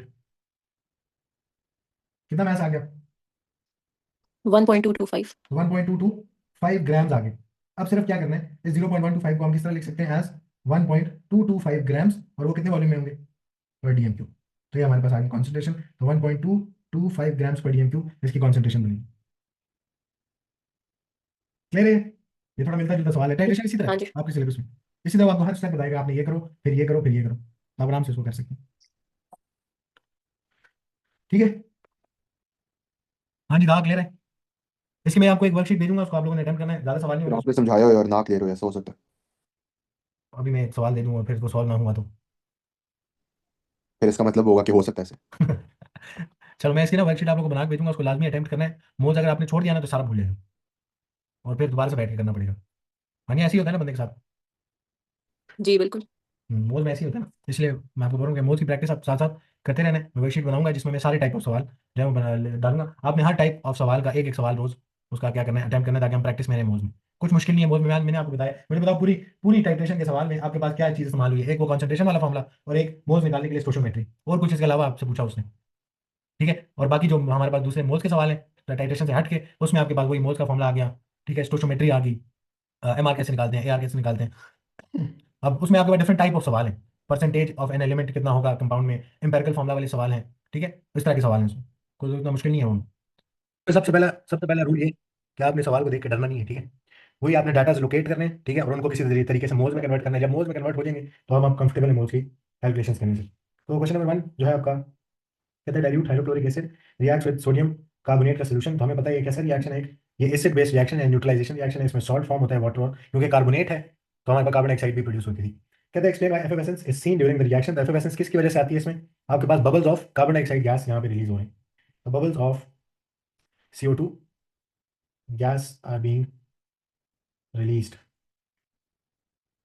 अब आते हैं सवाल पे, कहते हैं dilute hydrochloric acid was titrated with sodium carbonate solution। तो टाइट्रेशन का सवाल है, कहता है 10 cm³ of 0.1 mole per dm cube. क्या क्या दिया है उसने आपको, वॉल्यूम दिया है और कॉन्सेंट्रेशन दी हुई है, और किसके लिए है ये, तो हाइड्रोक्लोरिक एसिड के लिए दी हुई है उसने हमको। ठीक है, तो ये दो इन्फॉर्मेशन अगर मुझे हाइड्रोक्लोरिक एसिड के बारे में पता है तो मैं उसका क्या निकाल सकता हूँ, मोल्स निकाल सकता हूँ ना। ठीक है ना, तो कहता है placed in a conical flask, a few drops of methyl orange indicator were added to the dilute hydrochloric acid. अब इंडिकेटर एसिड में डाला है आपने। कहता है the mixture was titrated with sodium carbonate solution, 16.2 cm³ of sodium carbonate solution were required to react completely with acid. यानी complete titration करने के लिए सोडियम कार्बोनेट का कितना सॉल्यूशन डाला, 16.2 cm³। तो मुझे सोडियम कार्बोनेट जो कि मेरा दूसरा रिएक्टेंट है इसमें, उसका क्या पता लग गया, वॉल्यूम पता लग गया। आगे मुझे क्या कहता है, what colour would methyl orange indicator be in hydrochloric acid. तो आपको याद होगा हमने इसका कलर मिथाइल ऑरेंज का एम रॉय करके याद किया कि मिथाइल ऑरेंज एसिड में रेड होता है, न्यूट्रल में ऑरेंज होता है, और बेसिक सोल्यूशन में येलो होता है। तो हम एसिड में डालेंगे हाइड्रोक्लोरिक एसिड में, तो हमारे पास इसका कलर किस तरह का होगा, ये हमारे पास येलो कलर शो करेगा। ठीक है, तो इन एसिड इसका कलर, रेड होगा ना। सॉरी सॉरी मैंने गलत लिख दिया, इसका एसिड में कलर क्या रेड। होगा, जी जी बिल्कुल रेड होगा। आगे कहते हैं calculate how many moles of hydrochloric acid were used. अब हाइड्रोक्लोरिक एसिड के बारे में मुझे वॉल्यूम बताया है, मुझे कॉन्सेंट्रेशन बताइए, तो मैं मोल्स निकाल सकता हूँ ना। वही फॉर्मूला है, concentration equals to moles upon volume in dm cube. तो आप इसको मोल्स को सब्जेक्ट बनाओ तो फॉर्मूला क्या बन जाता है, moles is equal to concentration multiplied by volume in dm cube. ठीक है, तो हमारे पास मोल्स हमने निकालने हैं, कॉन्सेंट्रेशन जो है इसकी कितनी है, 0.1 मोल पर डीएमक्यू, ये कॉन्सेंट्रेशन की वैल्यू। तो 0.100 मोल पर डीएमक्यू मल्टीप्लाइड बाय वॉल्यूम इन डीएमक्यूब्स कितना बनेगा, 10 cm³ दिया हुआ है, 10 cm³ डीएमक्यूब्स में कितना होता है, 0.01। यस 0.01 डीएमक्यूब होता है। तो हम इसको 0.01 डीएमक्यूब से मल्टीप्लाई करेंगे, हमारे पास क्या आ जाएगा जी, मोल्स कितने आ रहे हैं, 1 × 10⁻³ ठीक है 1 × 10⁻³ मोल आ गए मेरे पास। तो 1 × 10⁻³ मोल ऑफ HCl है, ठीक है ना, ऑफ HCl। अच्छा, फिर कहते हैं use your answer to B part 2। B के 2 में आपने मोल्स ऑफ HCl निकाले थे, and the equation for the reaction, जो आपकी बैलेंस केमिकल इक्वेशन है, to calculate the number of moles of sodium carbonate that reacted. मुझे मोल्स ऑफ HCl पता है कितने रिएक्ट किए हैं, तो मैं उसके कॉरेस्पॉन्डिंग क्या फाइंड कर सकता हूँ, मोल्स ऑफ सोडियम कार्बोनेट। तो रेशियो किसके सर बीच, फाइनल आंसर की क्या प्रेफरेंस होती है? फाइनल आंसर की क्या प्रेफरेंस होती है कि डेसिमल्स के अंदर लिखें, जैसे 0.003 लिखें या 1 × 10⁻³ लिखें? मैटर नहीं करता। वैसे आप लोग के लेवल पे आप स्टैंडर्ड फॉर्म में आंसर नहीं देते, आप लोग नॉर्मल नंबर्स में जो ऑर्डिनरी फॉर्म है उसमें आंसर देते हैं। ठीक है, और अगर बड़ा नंबर है तो फिर भी नंबर्स में लिखें? यस नंबर्स में ही लिखेंगे, मोल का इतना बड़ा जवाब कभी भी नहीं आएगा, छोटे ही आते हैं। अच्छा, ज़्यादा सही। कहते हैं use your answer to B part 2 and equation for the reaction to calculate number of moles of sodium carbonate that reacted. अब हमें मोल्स ऑफ HCl के थ्रू हम क्या फाइंड कर सकते हैं, मोल्स ऑफ सोडियम कार्बोनेट। ठीक है, रेशो क्या है मोल्स ऑफ HCl और मोल्स ऑफ सोडियम कार्बोनेट के बीच में, स्टैंडर्ड क्या है मोल्स के बीच में इन दोनों के, तो वो बैलेंस केमिकल इक्वेशन बताती है कि HCl के कितने मोल सोडियम कार्बोनेट के कितने मोल से रिएक्शन करते हैं। मोलर रेशो क्या है कि HCl का 1 मोल, सॉरी 2:1। यस HCl के 2 मोल सोडियम कार्बोनेट के 1 मोल से रिएक्शन करते हैं। देखो ना, मोलर कोएफिशिएंट 2 है, इसका 1 है। तो ये स्टैंडर्ड बता दिया कि आपके पास HCl के 2 मोल सोडियम कार्बोनेट के 1 मोल से रिएक्शन करेगा। तो हमारे पास इसके 2 मोल अगर सोडियम कार्बोनेट के 1 मोल से हमेशा रिएक्शन करता है, तो हमने अपने टाइट्रेशन में कितने मोल्स ऑफ HCl डाले, 1 × 10⁻³ तो कितना सोडियम कार्बोनेट रिएक्ट करना चाहिए हम फाइंड कर सकते हैं। तो क्रॉस मल्टीप्लाई, यहाँ से क्या है हमारे पास, x is equal to 1 × 10⁻³ divided by 2, जो कि कितना बनता है 5 × 10⁻⁴ जी 5 × 10⁻⁴, ये उससे छोटी वैल्यू उसका हाफ है। ठीक है ना, basically 10⁻³ is greater value than 10⁻⁴, जो कि वो छोटी वैल्यू। ठीक है, तो 5 × 10⁻⁴ मोल्स। ठीक है, ये मोल्स ऑफ सोडियम कार्बोनेट भी अब हमें पता लग गया कितने रिएक्ट किए थे। कहते हैं use your answer to B part 3 to calculate concentration of sodium carbonate solution in mole per dm cube. Sodium carbonate के बारे में मुझे क्या पता लग गया, सोडियम कार्बोनेट का मुझे नंबर ऑफ मोल्स पता है कितने हैं, 5 × 10⁻⁴ मोल है। मुझे इस सोल्यूशन का वॉल्यूम भी पता है कितना है, 16.2। तो उसका वॉल्यूम है 16.2 cm³, जिसको मैं डीएम क्यूब्स में कितना लिखूंगा, 0.0162 डीएम क्यूब्स। तो मेरे पास इसके मोल्स भी है, मेरे पास इसका वॉल्यूम इन डीएम क्यूब भी है, तो मैं कॉन्सेंट्रेशन निकाल सकता हूँ। Concentration is number of moles divided by volume in DM cube. तो कितनी बनेगी, मोल्स इसके हैं 5 × 10⁻⁴ मोल डिवाइडेड बाय वॉल्यूम कितना है टोटल, 0.0162 डीएम क्यूब। तो यहाँ से हमारे पास कितना आता है कॉन्सेंट्रेशन, 0.030। तो ये आता है 0.30 मोल पर डीएम क्यूब। 0.030। 030, हाँ चलो तो सही है। ठीक है। 0.030 हाँ जी। मोल पर डीएम क्यूब हमारे पास आ गया। ठीक है, तो ये हमारी concentration is 0.30 mole per dm cube. ठीक है, नेक्स्ट आपसे कहते हैं इन अनदर एक्सपेरिमेंट 0.020 मोल, ये मोल है कॉन्सेंट्रेशन नहीं है, of sodium carbonate were reacted with excess of hydrochloric acid. Calculate the maximum volume at room temperature of carbon dioxide gas that would be made in this reaction. सबसे पहले ये volume की जब बात आई और पता लग जाए कि रूम टेम्परेचर पे हो रहा है, तो हम एक फैक्ट लिख सकते हैं, और वो क्या है कि 1 mole of gas, any gas, will be equal to 24 DM cube. At room temperature and pressure 1 mole किसी भी गैस का 24 डीएम क्यूब होता है। अगर वॉल्यूम की बात हुई है और रूम टेम्परेचर पे उसने बता दिया कि ये सारा काम हो रहा है, तो हम ये एक फैक्ट अपने आप को याद कराने के लिए इधर लिख सकते हैं। ठीक है, क्या पता हमें यूज करना पड़े, क्या पता हमें यूज ना करना पड़े। अब अगर उसने क्या बोला है कि एक ऐसे एक्सपेरिमेंट में जिसमें 0.20 मोल्स ऑफ सोडियम कार्बोनेट इस्तेमाल किए हैं, ठीक है, उसमें आपने बताना maximum volume of carbon dioxide कितनी प्रोड्यूस होगी।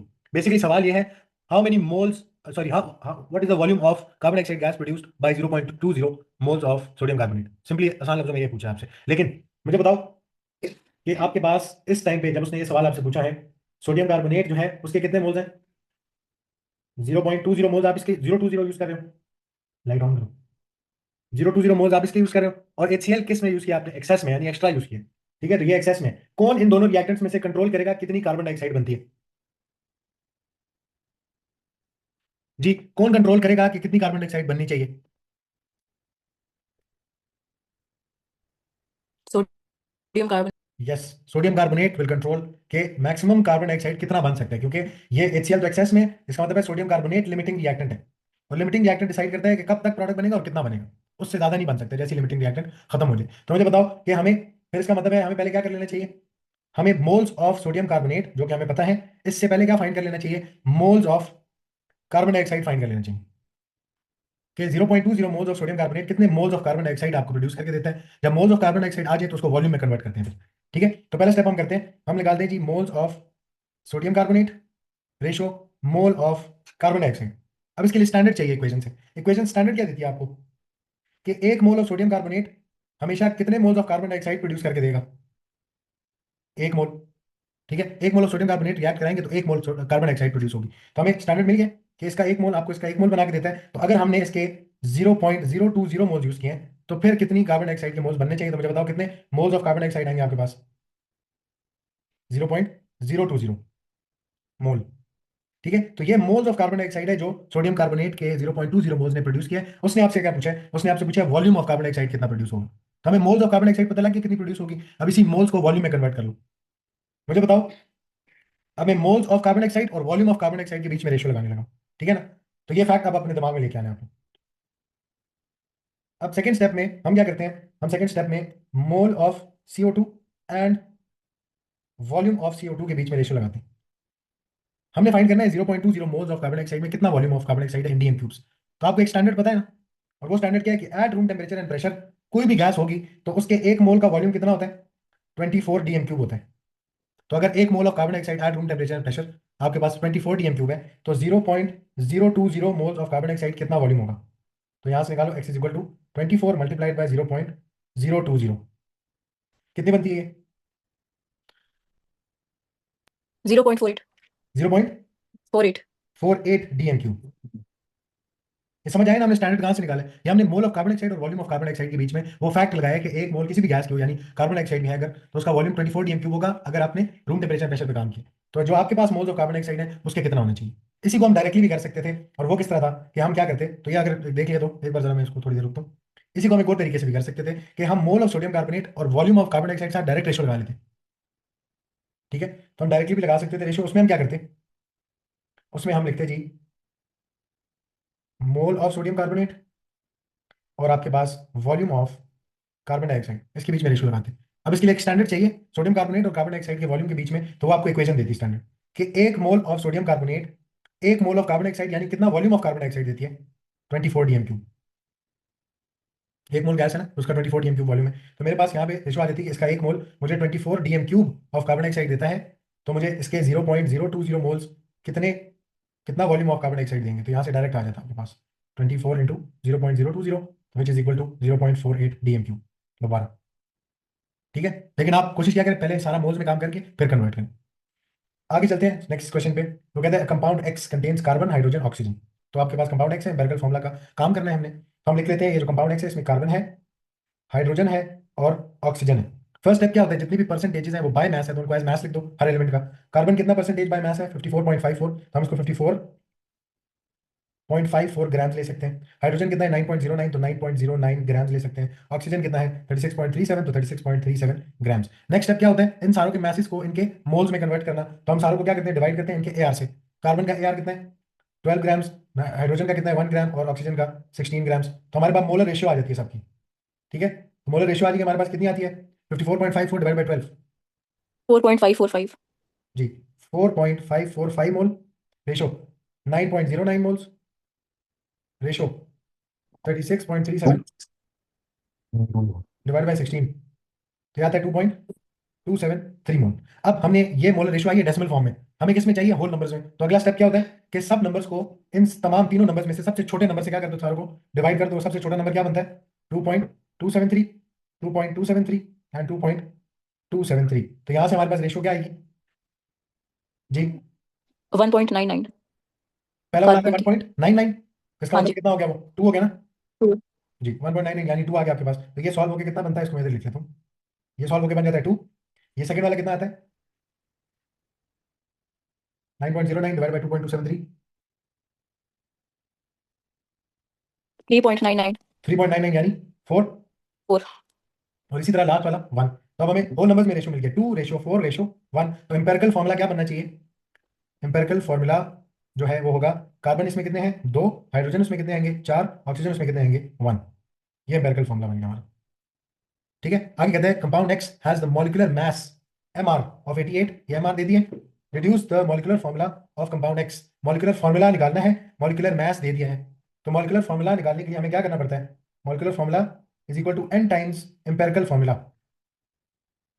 ऐसी है। और अगर n की वैल्यू कैलकुलेट करनी है तो n होता है मॉलिक्यूलर फॉर्मूला का मास, यानी molecular mass divided by empirical मास, यानी एम्पेरिकल फॉर्मूला का मास, n की डिजिटल वैल्यू निकलती है। तो मॉलिक्यूलर मास उसने दिया 88, इसी कंपाउंड का एम्पेरिकल मास कहां से आएगा जी, इस कंपाउंड का एम्पेरिकल मास कहां से आएगा, उसके एम्पेरिकल फॉर्मूला से आएगा। इसका मास निकालो जरा कितना बनता है। इंपेरिकल मैथ से क्या मुराद? एम्पेरिकल मास मतलब है, जैसे मॉलिक्यूलर मास बोलते हैं ना एमआर को, मॉलिक्यूलर फॉर्मूला मास, इसी तरह ईआर एम्पेरिकल की बात मास है करें आप? एम्पेरिकल फॉर्मूला का मास। दोबारा बोलना, क्या बोल रहा हूँ, ईआर होता है ना एक तो। यस ई आर होता है एक एम्पेरिकल फॉर्मूला का मास। सही। हम एम आर ई आर, ये बस उसको मैं मॉलिक्यूलर फॉर्मूला मास पूरा नहीं लिखा मैंने, मॉलिक्यूलर मास लिख दिया और एम्पेरिकल मास लिख दिया। अच्छा ई आर कितना आएगा, 2 कार्बन है, 4 हाइड्रोजन है, 1 ऑक्सीजन है, कितना बनता है 44. 12 प्लस 4 प्लस 1 टाइम 16, 44। तो 44 ग्राम इसका क्या है ई आर है। तो हमने मॉलिक्यूलर मास को डिवाइड करना है एम्पेरिकल मास जो कि 44 ग्राम्स है। तो हमारे पास एन की वैल्यू कितनी आती है 2। अब सिर्फ क्या करना 2 है, आती है. इधर 2 को मल्टीप्लाई करेंगे एम्पेरिकल फॉर्मूला जो कि C2H4O1 था, तो हमारे पास फाइनली मॉलिक्यूलर फॉर्मूला बनेगा। तो मॉलिक्यूलर फॉर्मूला किसके इक्वल आएगा, 2, 2 times 2 C4, 2 times 4 H8 and 2 times 1 O2। ये हमारा मॉलिक्यूलर फॉर्मूला आ गया। क्लियर है। जी। अब ये एग्जैक्ट सेम सवाल है, आपने खुद ट्राई करना है, ये वाला क्वेश्चन 3 जो आ रहा है इसमें, ये आपने खुद ट्राई करना है। ठीक है, यहाँ पर आराम से कर सकते हैं। अब आते हैं जरा टाइट्रेशन वाले सवाल पे दोबारा। चलो, कहते हैं जी आपने ब्यूरेट में सल्फ्यूरिक एसिड ले लिया है और नीचे 25 cm cube of potassium hydroxide solution पड़ी है। Two salts can be made from potassium hydroxide and sulphuric acid, they are potassium sulphate and the acid salt potassium hydrogen sulphate. ठीक है, they are both made by titration. आगे देखते हैं information क्या क्या दी है। कहते हैं 25 cm cube of potassium hydroxide, concentration उसकी कितनी है, इतनी। तो पोटेशियम हाइड्रोक्साइड के बारे में, पोटेशियम हाइड्रोक्साइड के बारे में मुझे उसका वॉल्यूम भी पता है, पोटेशियम हाइड्रोक्साइड के बारे में उसकी कॉन्सेंट्रेशन भी पता है। तो सिंपली दिमाग में आना चाहिए क्या निकाल सकता हूँ, इसके मोल्स निकाल सकता हूँ। फिर कहते हैं was neutralised by 28 cm cube, 28.2 cm cube of dilute sulphuric acid. तो सल्फ्यूरिक एसिड का मुझे क्या पता है, सल्फ्यूरिक एसिड का मुझे वॉल्यूम बता दिया उसने। इक्वेशन उसने मुझे दे दी है, ये कंप्लीट बैलेंस्ड इक्वेशन है। कहता है calculate the concentration of sulphuric acid, जिसमें आपने क्या करना है, पहला step number of moles of KOH used. Moles of KOH कैसे निकलेंगे, हमें उसका कंसंट्रेशन भी पता है, हमें उसका वॉल्यूम भी पता है। तो हम क्या कर सकते हैं, मोल्स निकाल सकते हैं। तो हम साइड पे जाकर वर्किंग करते हैं मोल्स ऑफ KOH उसके लिए। तो मोल्स के लिए क्या करना है, moles equals to concentration multiplied by volume in DMQ, ये दोनों चीजें हैं मेरे पास। Concentration of KOH is 2.53 mole per DMQ multiplied by volume CM cubes में दिया जो कि DM क्यूब में 0.025 DM क्यूब बनेगा। तो हमारे पास 0.025 DM क्यूब कितना बन जाता है, 2.53 इंटू 0.025, 0.063. 0. 0632. जी 0632 मोल ऑफ KOH।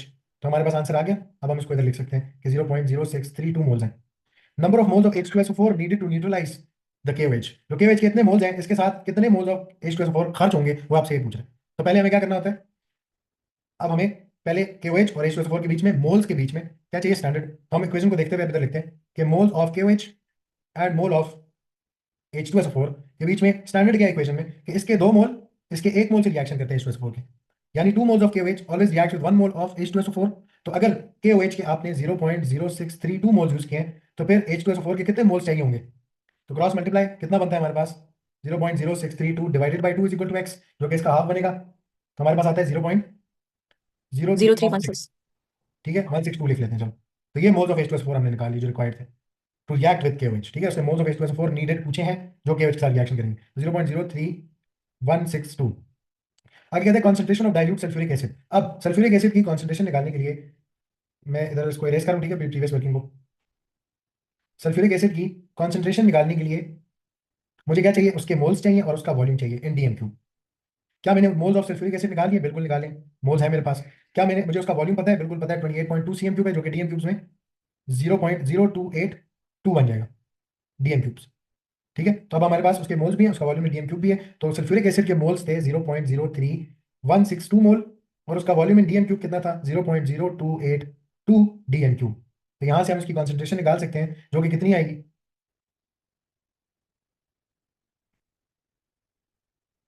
1.121 तो आएगी जी 1.121 मोल पर डीएम क्यूब।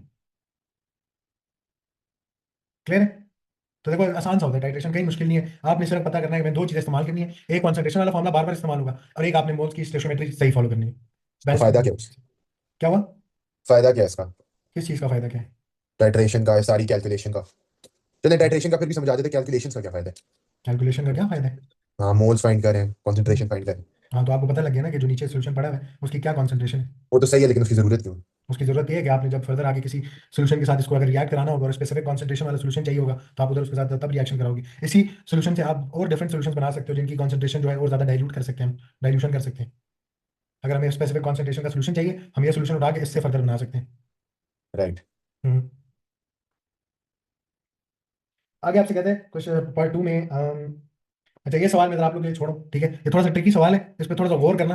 इधर इधर हिंट है सवाल में, ये हो गया तो बड़ी अच्छी बात होगी, ठीक है। ये सवाल जो है ना ये थोड़ा सा ट्रिकी सवाल है, ये इनडायरेक्ट है, ठीक है। तो जब ये आप करें ना तो आपने थोड़ा जोर लगाना है इस पे, हो जाएगा, आराम से हो जाएगा। बस अगेन हिंट दे रहा हूँ, यहाँ पे आपके पास हिंट लाई करती है for this part over here, ये वाला, इस पार्ट के लिए हिंट जो है ये जो हाईलाइटेड है यहाँ पे हिंट है, ठीक है। तो वहां से आपने जरा सोचना है इसको किस तरह करना है। तो ये आपके पास for homework part 2 and part 3, ठीक है। अच्छा आगे चलते हैं, कहते हैं the table below shows results obtained by reducing copper two oxide produced by different methods, complete the table. अब कॉपर कार्बोनेट से जब कॉपर टू ऑक्साइड प्रोड्यूस होता है तो वो 2.37 यूनिट क्या चल रहा है, ग्राम्स होता है। मास ऑफ कॉपर उसमें कितने ग्राम्स है इस कॉपर ऑक्साइड में? देखो ना, कॉपर ऑक्साइड जो है ये कॉपर भी बनाता है और साथ ऑक्सीजन भी बनाता है, ठीक है। कॉपर का कितना मास है इस कॉपर ऑक्साइड में वो इसने डाटा टेबल में दिया है 1.89 ग्राम्स। तो परसेंटेज ऑफ कॉपर उसने निकाली होगी, कैसे निकाली होगी? परसेंटेज ऑफ कॉपर कैसे निकालेंगे? मास ऑफ कॉपर, जो कॉपर का मास ऑब्टेन्ड है, डिवाइडेड बाय जो total mass of copper oxide था, ठीक है। जैसे आपकी परसेंटेज मार्क्स इस तरह निकालते हैं, obtain marks divided by total marks, इसी तरह कॉपर की परसेंटेज कैसे निकालेंगे कॉपर ऑक्साइड में, कि उसका मास, कॉपर का मास जो कॉपर ऑक्साइड में है डिवाइडेड बाय जो total mass of copper oxide, ठीक है। तो हमारे पास बाकी वाले जो है हमने उनको क्या करना है, सॉल्व करना है। तो इधर कॉपर ऑक्साइड का मास इज 2.51 ग्राम्स और यहाँ पे कॉपर जो इसके अंदर मौजूद है वो 1.99 ग्राम्स है। तो हम कैसे परसेंटेज निकालेंगे? Mass of copper 1.99 grams divided by total mass of oxide जो कि 2.51 ग्राम्स है मल्टीप्लाइड बाय 100, तो कितनी परसेंटेज बनती है? 79.2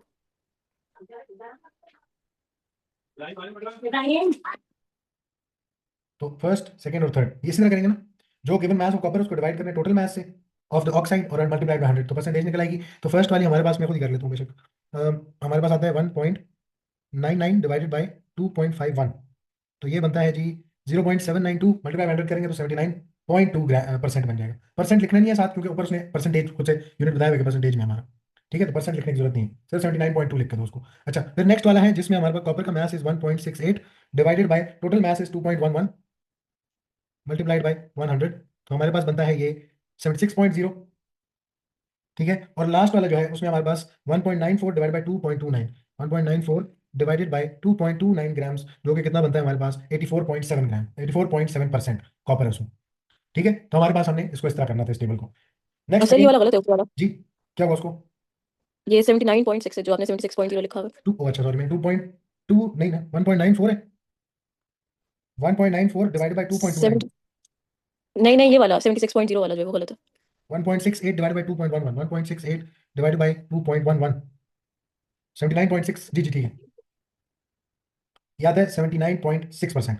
अब ठीक है, तो हमारे पास नेक्स्ट जो है हाँ जी क्वेश्चन सर। 2, ये आपने खुद अटेम्प्ट करना है, अगेन वही वाला सवाल है जिसमें आपको एम्पिरिकल फॉर्मुला निकलवाएगा, फिर मॉलिक्यूलर मास दे देगा, मॉलिक्यूलर फॉर्मुला निकलवा रहा होगा, तो एम्पिरिकल फॉर्मुला से एम्पिरिकल मास निकाल के एन की वैल्यू एन फाइंड करके मॉलिक्यूलर फॉर्मुला फाइंड करने के लिए मल्टीप्लाई कर देंगे। कहते हैं which of the following contains the same number of molecules, particles की बात हो रही है, show how you arrive at your answer. आपने चेक करना है 2 ग्राम्स ऑफ मीथेन में कितने नंबर ऑफ मीथेन मॉलिक्यूल्स होते हैं, 8 ग्राम्स ऑफ ऑक्सीजन में कितने ऑक्सीजन के मॉलिक्यूल्स होते हैं, 2 ग्राम्स ऑफ ओजोन में कितने, 8 ग्राम्स ऑफ सल्फर डाइऑक्साइड में SO2 के कितने मॉलिक्यूल्स हैं।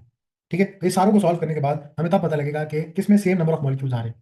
ठीक है, एक फैक्ट हमें पता है कि 1 मोल ऑफ एनी सब्सटेंस के अंदर कितने पार्टिकल्स होते हैं। 6.0 इंटू 10 पावर लिखते हो ना आप लोग, हाँ 6.0 इंटू 10 पावर 23 पार्टिकल्स होते हैं उसमें। और पार्टिकल्स हमने कहा था कि अगर फॉर एग्जांपल कोई मॉलिक्यूलर फॉर्म में कोई चीज एग्जिस्ट करती है तो उसके मॉलिक्यूल्स इतने होंगे। ठीक है, कोई आयंस के फॉर्म में एग्जिस्ट करती है तो उसके आयंस इतने होंगे। बट ये फैक्ट हमें याद है ना, एक मोल किसी भी चीज का उसमें इतने नंबर ऑफ पार्टिकल्स होते हैं। तो आप सबसे पहले क्या करोगे, आप सबसे पहले 2 ग्राम्स ऑफ मीथेन से फाइंड करोगे कि मीथेन के कितने मोल्स हैं यहाँ पे। और क्योंकि एक मोल ऑफ मीथेन में इतने नंबर ऑफ मीथेन मॉलिक्यूल्स होंगे, इतने नंबर ऑफ मीथेन मॉलिक्यूल्स होंगे, तो फिर आपके पास जो मोल्स आ रहे हैं फ्रॉम 2 ग्राम्स उसमें कितने होने चाहिए। ठीक है, तो एक पार्ट करते हैं, CH4 जो है इसका MR कितना होता है 16 ग्राम्स। CH4 का MR 16 ग्राम्स। ठीक है, यानी एक मोल का मास है ये। तो दो तरीके से कर सकते हो, लेकिन मेरा ख्याल है आप जब डायरेक्ट मास के साथ ये पार्टिकल का रेशियो लगाएंगे ना आप फंसेंगे। तो आप बेहतर है कि पहले 2 ग्राम्स को चेंज कर लो मोल्स में। तो फर्स्ट स्टेप मैं करने लगा हूँ CH4 के लिए, इसका MR इज 16 ग्राम्स। तो मैं अब निकालने लगा हूँ CH4 के मोल्स। मोल्स इसके निकालेंगे which is equal to mass divided by MR। Given mass कितना है 2 ग्राम्स, तो 2.0, MR कितना है 16 ग्राम्स, कितना बनता है ये बनता है 0.125। मोल्स पता लग गया ना CH4 के, तो CH4 के मोल्स पता लग गए। अब आपने फाइंड करना है कि इतने मोल्स ऑफ CH4 में कितने पार्टिकल्स होने चाहिए। अब हमें पता है एक मोल हो तो उसमें कितने पार्टिकल्स होते हैं 6.0 या 6 इंटू 10 पावर 23। ऐसे ही अगर एक मोल ऑफ सब्सटेंस हो तो उसमें आपके पास कितने पार्टिकल्स होते हैं 6 इंटू 10 पावर 23 पार्टिकल्स होते हैं। तो अगर आपके पास मीथेन के 0.125 हैं मोल्स, तो फिर उसमें कितने मीथेन के पार्टिकल्स होने चाहिए। तो क्रॉस मल्टीप्लाई करो यहाँ से, आपको बेसिकली क्या करना है 6 इंटू 10 पावर 23 को मोल्स ऑफ मीथेन के साथ मल्टीप्लाई करना है, जो कि कितना बनता है 10 पावर 7.5 into 10 power 22. यस, तो 7.5 इंटू 10 पावर 22। तो मुझे पता लग गया मीथेन के 2 ग्राम्स में 7.5 इंटू 10 पावर 22 मॉलिक्यूल्स या पार्टिकल्स ऑफ मीथेन होते हैं।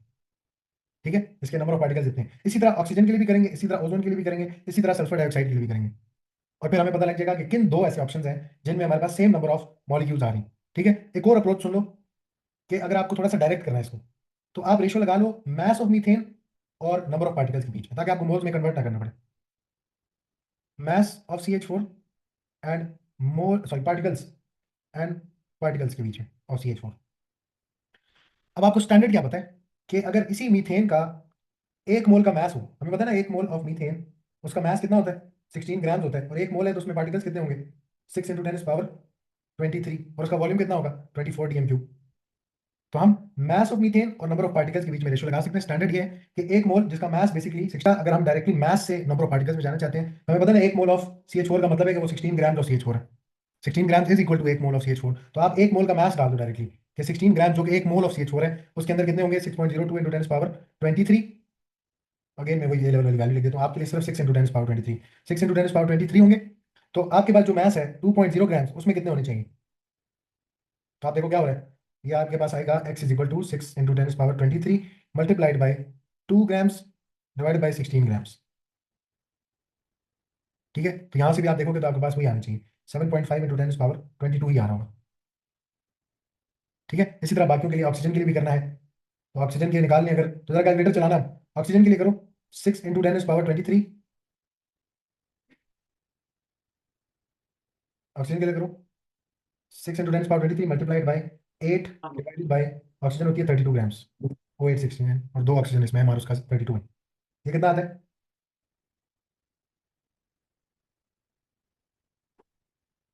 ये आएगा जी 6 into 10 power 23 multiplied by 8 divided by 32। तो हमारे पास आने चाहिए इसके पार्टिकल 1.5 इंटू 10 पावर 23।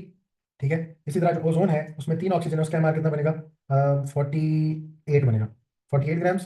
तो हमारे पास इसके लिए हम करेंगे 6 into 10 power 23 multiplied by 2 divided by 48। तो ये आता है 2.5 इंटू 10 पावर 22। और जो लास्ट हमारे पास SO2 है, SO2 का कितना बनेगा एमआर, सल्फर इज 16 32 प्लस 32 64। तो इसका हमारे 64 ग्राम्स। तो हमारे 8 ग्राम्स में कितने होने चाहिए, तो हम कर लेते हैं जी 6 into 10 power 23 multiplied by 8 divided by 64। इसके पास आ रहे हैं 7.5 इंटू 10 पावर 22। मुझे बताओ कौन से दो ऐसे हमारे पास यहाँ पे सब्सटेंस है जिनके पास सेम नंबर ऑफ मॉलिक्यूल्स हैं। ये देखो सल्फर डाइऑक्साइड और मीथेन के 8 ग्राम्स ऑफ सल्फर डाइऑक्साइड में उतने ही number of sulphur dioxide molecules हैं जितने 2 ग्राम्स ऑफ मीथेन में होते हैं। ठीक है, ये कैलकुलेशन आपने करनी है साहब। कहते हैं 4.8 grams of calcium is added to, ये आप कर सकते हो, अब इतना मुश्किल नहीं है, एक्सेस और लिमिटिंग का सवाल है। ठीक है, ये करते हैं हम। कहते हैं ethanol is manufactured from glucose C6H12O6 by fermentation according to the following. आप ऑर्गेनिक में पढ़ेंगे फर्मेंटेशन रिएक्शन क्या होता है। कहते हैं state the conditions required for this reaction. तो मेरा ख्याल है इसके लिए हम, हाँ आपको याद है इसकी कंडीशन? मेरे ख्याल से वो थी H3PO4 वाली। नहीं नहीं, फर्मेंटेशन वाला रिएक्शन है, यीस्ट जिसमें होता था। एक सेकेंड। चलो अभी के लिए जाने दो। वैसे इसकी दो कंडीशन है, एक आपने इसमें यीस्ट यूज करना होता है और एक मेरे ख्याल है टेम्परेचर की कंडीशन है। टेम्परेचर तो उसके अंदर वो होता है ना, रूम टेम्परेचर होता है, हाँ टेम्परेचर की रूम, कंडीशन बस ठीक है, पहले एक कंडीशन है रूम टेम्परेचर, यानी मेरे ख्याल है 20 डिग्री सेल्सियस टेम्परेचर होता है और उसमें आपने यीस्ट यूज करनी होती है।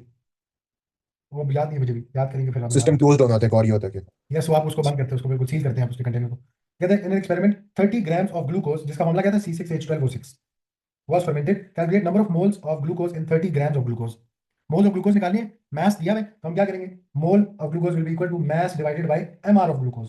मास कितना है हमारे पास, given mass is 30 grams, divided by mr कितना होगा ग्लूकोज का, तो हम निकाल सकते हैं mr में 6 कार्बन है, 12 हाइड्रोजन है, 6 ऑक्सीजन है, तो 6 times 12 grams plus 12 grams plus 6 times oxygen का मास होता है जी 16 ग्राम्स।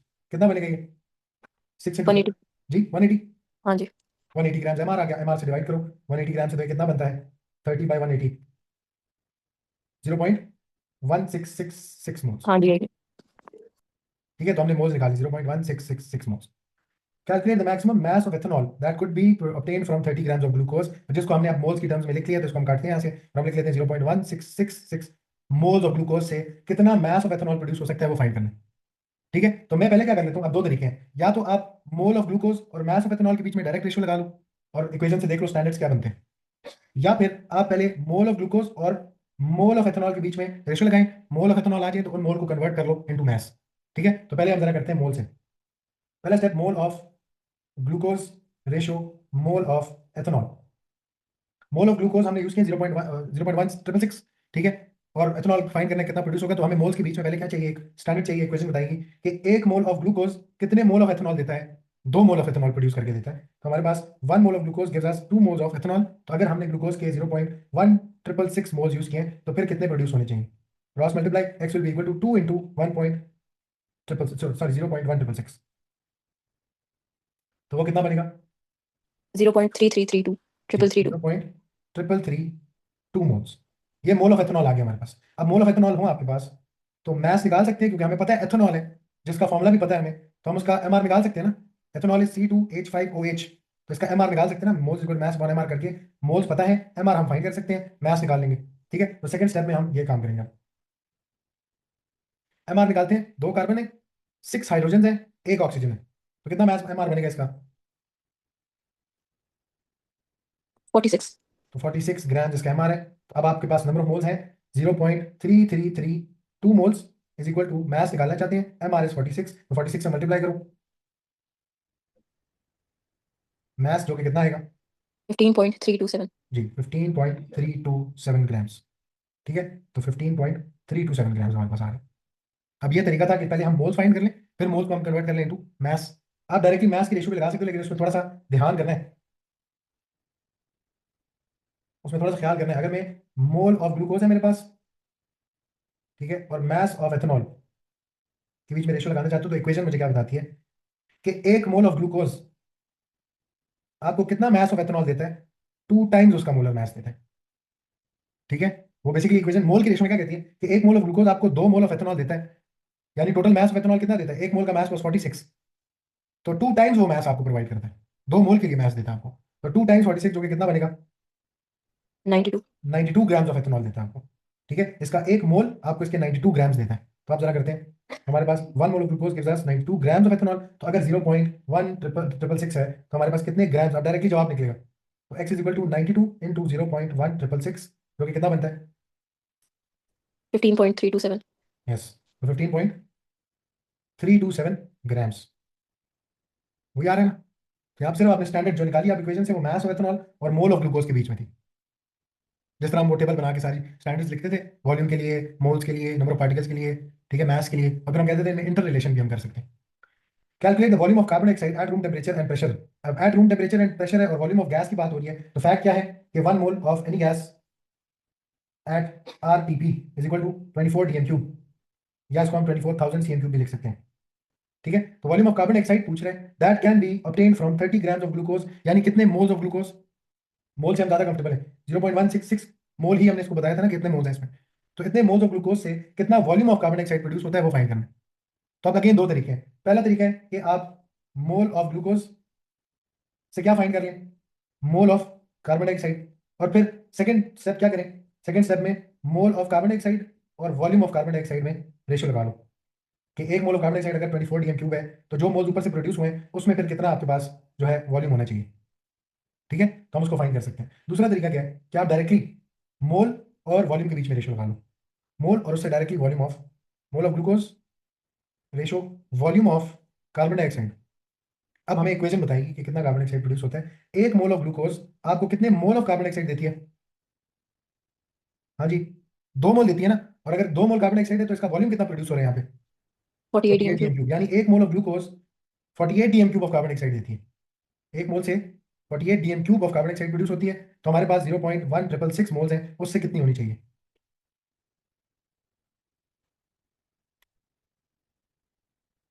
तो ये कितना आता है आपके पास 996। 7.9968 डीएम क्यूब, ठीक है। तो 7.9968 डीएम क्यूब। अब वो दूसरा तरीका जो मैंने बताया ना, फर्स्ट स्टेप में आप मोल ऑफ ग्लूकोज और मोल ऑफ कार्बन डाइऑक्साइड के बीच में रेशियो लगाओ, और फिर उसके बाद सेकंड स्टेप में मोल ऑफ CO2 को कन्वर्ट कर लो वॉल्यूम ऑफ CO2 में, जिसके लिए आपको स्टैंडर्ड पता है कि एक mole of CO2 would be 24 DM cube at room temperature and pressure. तो हमारे पास जो भी मोल्स आ रहे हैं उसमें कितना CO2 वॉल्यूम होना चाहिए, सेम आंसर आना चाहिए। ये वाला सवाल जो है 12 ग्राम्स, तो ठीक है,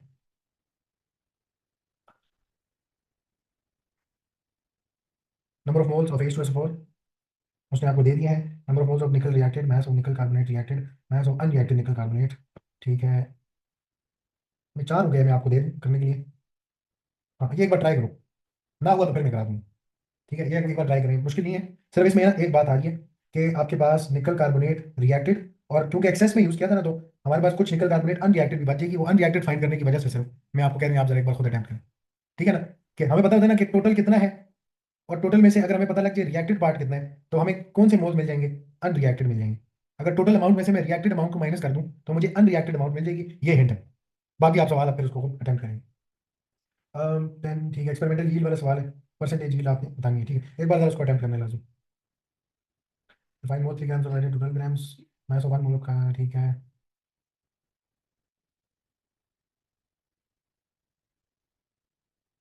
ये भी आसान है, आपको उसने बता दिया कितना मास ऑफ मैग्नीशियम यूज हुआ है, कितना मास ऑफ एथेनोइक एसिड आपने यूज किया है, ठीक है। दोनों के एमआर भी दे दिए, मैग्नीशियम का AR दिया, इसके लिए MR दिया क्योंकि कंपाउंड ऑफ एलिमेंट है, ठीक है। और उसके बाद कह रहे हैं विच वन मैग्नीशियम और ethanoic acid is in excess, you must show your reasoning. और हम एक्सेस रिएक्टेंट कैसे फाइंड करते थे, हम दोनों के हम दोनों के मोल से फाइंड करेंगे कि कौन ज्यादा प्रोडक्ट बनाता है, ठीक है, या किससे लेस अमाउंट ऑफ प्रोडक्ट बन गया तो वो लिमिटिंग होगा, और जो ज्यादा अमाउंट ऑफ प्रोडक्ट बनाएगा वो एक्सेस रिएक्टेंट होगा, ठीक है। लिमिटिंग रिएक्टेंट की डेफिनेशन दिमाग में आनी चाहिए, the reactant which produces less amount of product, तो वो हमारा लिमिटिंग रिएक्टेंट है, या जो रिएक्टेंट ज्यादा जल्दी रिएक्शन में क्या हो जाएगा, फिनिश हो जाएगा। तो दोनों के मोल्स निकालेंगे, उससे फाइंड करेंगे किसी एक प्रोडक्ट H2 को कर लेना कि कितने मोल्स ऑफ H2 मिलते हैं आपको फ्रॉम मैग्नीशियम, अगर वो लिमिटिंग होता, अगर CH3COOH लिमिटिंग है तो उससे कितने मिलते हैं, जिससे लेस नंबर ऑफ मोल्स मिल रहे हैं वो हमारा लिमिटिंग रिएजेंट है। अगेन टाइट्रेशन का सवाल है, अब टाइट्रेशन आपको थोड़ा प्रैक्टिस होगी है, सोडियम हाइड्रोक्साइड की बात करें, कॉन्सेंट्रेशन वॉल्यूम दिया हुआ है, ऑक्सैलिक एसिड है उसका वॉल्यूम दिया हुआ है, तो उसकी कॉन्सेंट्रेशन फाइंड करा रहा हूँ आपसे। कोई एक अनोखा सवाल है ना जो हम करें, ये भी सेम है, हाँ, इसको इसको ट्राई करते हैं, चलो। Compound x is a colourless liquid at room temperature, compound sample, ये याद रखना है, ये कौन सी कर्व है, हीटिंग कर्व है या कूलिंग कर्व है, सर नमाज मगरिब का टाइम हो गया। बस खत्म करो ना, ये लास्ट जी सवाल जी, है मेरा। बस अभी अजान हीटिंग हो कर। रही है। जी, हीटिंग कर्व है या कूलिंग कर्व है, हीटिंग कर है ना।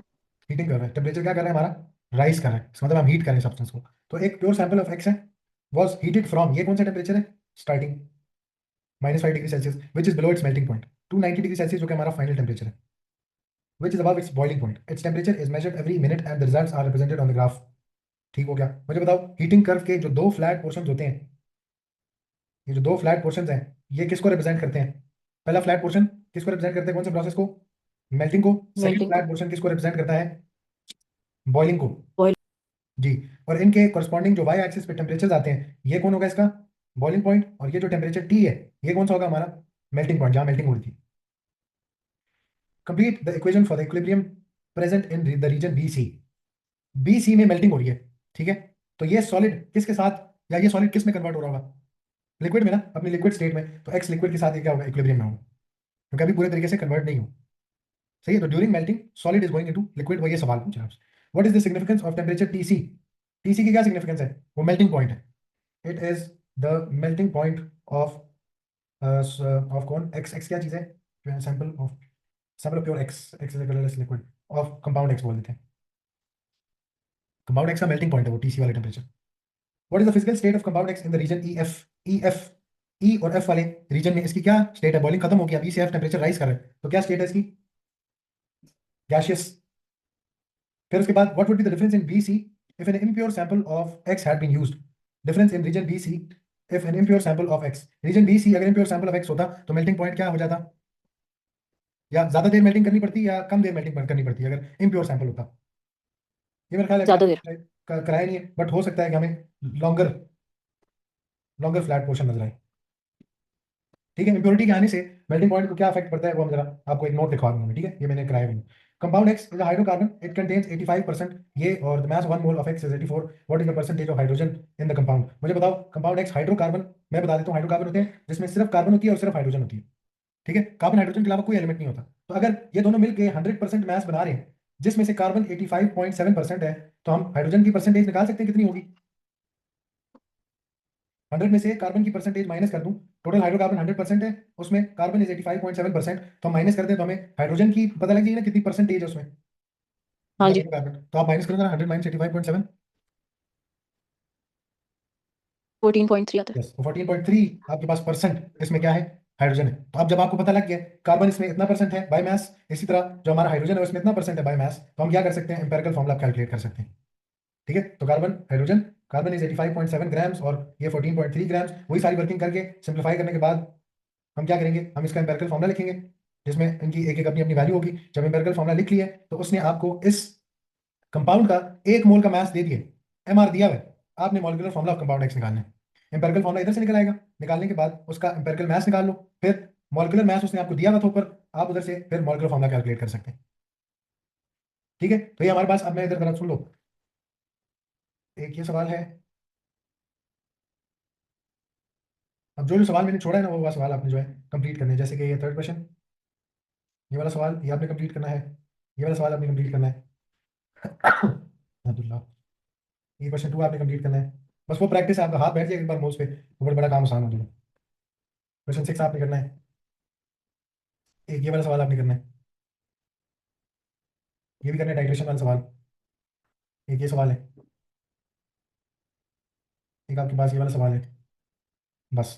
तो टोटल है 1 2 3 4 5 5 और 6, ये वाला सवाल, और ये 7 और ये 8 और ये वाला 9।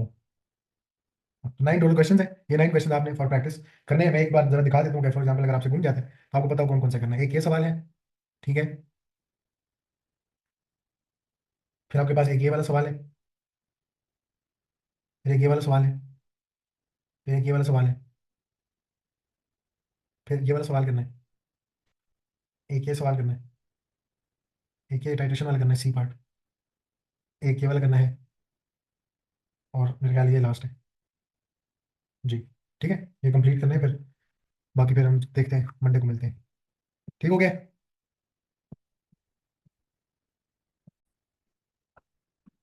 शेर आपने इसको किया कंप्लीट वर्कशीट की? Iya, saya mau saya. Good. अच्छा, जो रिमेनिंग क्वेश्चन है ना आज हम वो करेंगे। कल हमारा नया चैप्टर शुरू होगा, मोज एंड हो गया है। टाइट्रेशन भी आपने देखा है, बिल्कुल सिंपल 2 फॉर्मुलाज लगते हैं, टाइट्रेशन का हर सवाल हो जाता है, ठीक है ना। तो उसमें अगर कोई एक्स्ट्रा बात ऐसी आ गई जो हम सवाल में, फॉर एग्जाम्पल आप कभी फंस जाते हो, कोई अपनी तरफ से मोड़ का सवाल कर दो, बेशक बिला झिझक मुझे व्हाट्सएप पे उसकी तस्वीर सवाल की भेज दिया करो, मैं आपको बता दूंगा उसको किस तरह करना है। अच्छा, अभी जरा सवाल जैसे हमने लास्ट टाइम था प्रैक्टिस के लिए दोबारा इनको सारों को कंप्लीट करेंगे। कहते हैं compound x contains 55.85% carbon, 6.97% hydrogen and 37.18% hydrogen oxygen. How does this prove that the compound x contains only carbon hydrogen and oxygen? In percentages को देख के आपको कैसे पता लगता है कि इसमें और इसके अलावा कोई भी कार्बन हाइड्रोजन एंड ऑक्सीजन के अलावा कोई भी एलिमेंट नहीं हो सकता? हमें कैसे पता लगेगा? अगर ये ऐड करके पूरा 100 यस, अगर हुआ ये तो फिर ऐड इसका हो, ये परसेंटेजेस ऑल टुगेदर कितना बन जाए कंपाउंड एक्स का? 100% ऑफ कंपाउंड एक्स बना रहे हैं, इसका मतलब है और किसी एलिमेंट की जगह ही नहीं है, कोई परसेंटेज बची नहीं है किसी और एलिमेंट के लिए। ऐसे ही है, तो हम उसको बताएंगे जी sum of all the percentages is equal to the total mass of compound X बोल सकते हैं, या is equal to the 100% of compound X. ठीक है, is equal to 100% of compound X. कहते हैं use the above percentages to calculate empirical formula of compound X. सही बताना जरा, फर्स्ट स्टेप क्या होता है इसमें? हाँ जी, फर्स्ट स्टेप क्या होता है कि हमारे पास इसमें जो जो एलिमेंट्स हैं उनको उठा के हम एज रेशियो लिखते हैं अपने पास। तो इसमें कार्बन है, इसमें हाइड्रोजन है और इसमें ऑक्सीजन है हमारे पास। ठीक है, और इनकी जो भी परसेंटेजेस हैं उनको हम एज व्हाट ले सकते हैं, एज मास ले सकते हैं। तो ये 55.85% था, यानी इतने ग्राम्स हो गए। हाइड्रोजन हमारे पास 6.97% था, ऑक्सीजन हमारे पास 37.18% था। इसका नेक्स्ट स्टेप क्या होता है? शायद जल्दी जवाब दिया करो, बहुत लेट करते हो जवाब को। नेक्स्ट स्टेप क्या है? इन सारे मैसेज से क्या निकालना है हमने? 1 second, sir. I'm trying to find the. Okay. तो हमारे पास इन सारे तमाम मैसेज को आपने क्या करना है? डिवाइड करना है अब इनके ए आर से, इन स्पेसिफिक एलिमेंट्स के ए आर से। तो carbon is 12 grams, hydrogen is 1 gram and oxygen is 16 grams A R इसका।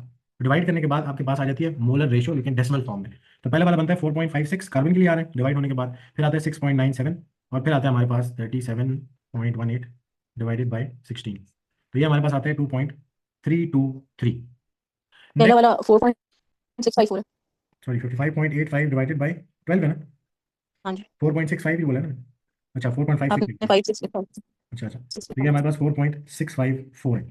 अब नेक्स्ट काम क्या है? ये जो आपके पास मोल्स की रेशियो आई है, ये डेसिमल फॉर्म में, हमने इसको किस में कन्वर्ट करना होता है? होल नंबर फॉर्म में। तो इन सारे नंबर में से सबसे छोटे नंबर से सबको क्या करते होते हैं? डिवाइड करते होते हैं। तो 2.323 से इसको भी डिवाइड करेंगे, 2.323 से इसको भी, और 2.323 से इसको भी डिवाइड करेंगे। तो फाइनली हमारे पास क्या बन जाता है जी? ये आ गया हमारे पास डिवाइड बाई 2.323। तो फर्स्ट वाला आपके पास बनेगा 2 जो कार्बन है, ratio hydrogen and ratio oxygen, तो इसका जवाब आता है 2 रेशो। सेकंड है 6.97 डिवाइड बाई 2.232, 6.97 डिवाइड बाई 2.323। तो ये हमारे पास बनता है 3, और ऑक्सीजन वाला जो है वो बनता है 1। तो फाइनली हमें पता लग गया इसके एम्पेरिकल फॉर्मूला में, या सिंपल होल नंबर रेशियो जो आपके पास इसके एलिमेंट्स के दरमियान है, वो क्या है? 2 कार्बन 3 हाइड्रोजन 1 ऑक्सीजन। तो इसका एम्पेरिकल फॉर्मूला क्या बनेगा? C2H3O1। ये एम्पेरिकल फॉर्मूला है। और आपको मैंने कहा एक अच्छी आदत है कि एम्पेरिकल फॉर्मूला देखते ही साथ ही क्या लिख लिया जाए? एम्पेरिकल मास लिख लिया जाए इसका। तो एम्पेरिकल मास कितना बनेगा इसका? इसमें 2 कार्बन हैं, 3 हाइड्रोजन हैं और 1 ऑक्सीजन है। Empirical mass is 2 times 12 plus 3 plus 1 times 16, तो 43 आता है। 43 आ गया। यस 43 आ रहा है। तो कहते हैं what is it's molecular formula? तो हमें याद है कि यार मॉलिक्यूलर फार्मूला लिखने के लिए आपको n टाइम्स एम्पिरिकल फार्मूला के साथ मल्टीप्लाई करना होता है n की वैल्यू को, ऐसे ही। और n की वैल्यू निकालने के लिए हमें मॉलिक्यूलर फार्मूला का जो मास है mr divided by empirical formula का मास जो है er करना पड़ता है। तो पहले जरा mr तो उसने आपको दिया हुआ है, कितना है? mr ऑफ x इज 86 और er हम निकाल चुके हैं, यानी एम्पिरिकल मास निकाल चुके हैं, जो कि कितना है? 43। तो ये कितना बनेगा? 2। n की वैल्यू कितनी आ रही है हमारे 2 पास? आता है। 2 आ रही है। इसका मतलब है मॉलिक्यूलर फार्मूला फाइंड करने के लिए एम्पिरिकल फार्मूला से 2 मल्टीप्लाई करना है। तो हमारा मॉलिक्यूलर फार्मूला जो है वो 2 टाइम्स एम्पिरिकल फार्मूला C2H3O1 बनेगा, जो कि हमारा जवाब फाइनली क्या आता है? 2 टाइम्स 2 तो बनेगा जी C4, 2 टाइम्स 3 तो 86 एंड 2 टाइम्स 1 जो कि बनेगा O2। तो ये हमारा मॉलिक्यूलर फार्मूला आ गया C4H6O2। ठीक है, नेक्स्ट जो आपको सवाल असाइन हुआ था वो ये वाला था। ये सवाल हुआ कंप्लीट? ये अटेम्प्ट किया ये वाला सवाल? ये लेकिन इसका शायद आखिरी वाला नहीं था, मुझे नहीं आ रहा था। आखिरी वाला नहीं आ रहा था। कहते हैं copper 2 nitrate forms a series of hydrates with the formula C4NO3 whole twice dot XH2। अब हमें नहीं पता इसमें कितने मोल वाटर जुड़ा हुआ है। ठीक है, इधर 2H2O भी हो सकता है, 6H2O भी हो सकता है, हमें नहीं पता। कहते हैं all these hydrates decompose to form copper 2 oxide, यानी हमारे पास जितने भी हाइड्रेट्स हैं CuNO3 whole twice dot XH2O, ये इसकी डिकम्पोजिशन होने के बाद उसने कॉपर ऑक्साइड बना के देना है। आपको पता है NO2 बना के देना है, उसने O2 भी बना के देना है। आपने वो पढ़िएगा डिकम्पोजिशन ऑफ मेटल हाइड्रेट्स, तो NO2 प्लस O2 भी बना के देनी है। और क्योंकि वाटर इसमें, तो एज वाटर को भी एज स्टीम उसने रिलीज करना है, क्योंकि हाइड्रेटेड क्रिस्टल था। ये सारी चीजें इसमें से निकलेंगी। कहते हैं what is meant by 1 mole of a substance? तो हम उसको बोलते हैं जी अमाउंट ऑफ सब्सटेंस जिसमें क्या हो, विच कंटेन्स कितने number of particles? 6.0 into 10 power 23 particles. Amount of substance which contains Avogadro's number of particles या 6.0 into 10 power 23 पार्टिकल्स, उसको हम क्या बोलते हैं? Is known as 1 mole of a substance.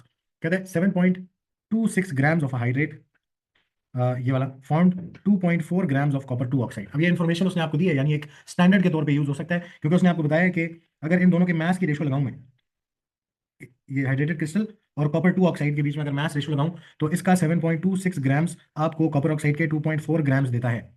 ठीक है, ये उसने आपको एक स्टैंडर्ड बता दिया कि इस तरह इतना यूज किया तो इतना कॉपर ऑक्साइड मिलेगा। कहते हैं number of moles of copper oxide formed. तो आप मुझे बताओ ना, इस आपके पास 2.4 ग्राम्स ऑफ कॉपर 2 ऑक्साइड है जो फॉर्म हुई है from 7.26 grams of hydrated crystal. ठीक है, तो 2.4 ग्राम्स ऑफ कॉपर 2 ऑक्साइड के बेसिकली क्या पूछा है कि इसमें कितने मोल्स हैं। ठीक है ना, तो ये जो फॉर्म्ड है ना, formed 2.4 grams of copper 2 oxide, तो ये फॉर्म्ड मास है, आपने इसको मोल्स में कन्वर्ट करना है। तो हम जरा आते हैं, कॉपर 2 ऑक्साइड जो है CuO बोलते हैं इसको। ठीक है, copper 2 plus NO2 minus CuO, इसका MR कितना बनेगा, एक कॉपर है और एक ऑक्सीजन है, इसमें कितना बनेगा इसका MR। कॉपर मेरा ख्याल है 63.5 80। होता है, कॉपर का कितना होता है? 63.5 है मेरा ख्याल है। हाँ तो 80 बनता है। कितना आ रहा है टोटल, 80। तो 80 ग्राम्स। 79.5। बस ठीक है, हम लोग 63 के मैंने बजाय 64 लिया था। 5। ठीक है 64 ले 64 लेंगे, बस वो लिया। वाले पीरियोडिक टेबल में जितनी यस वैल्यू वो लेंगे।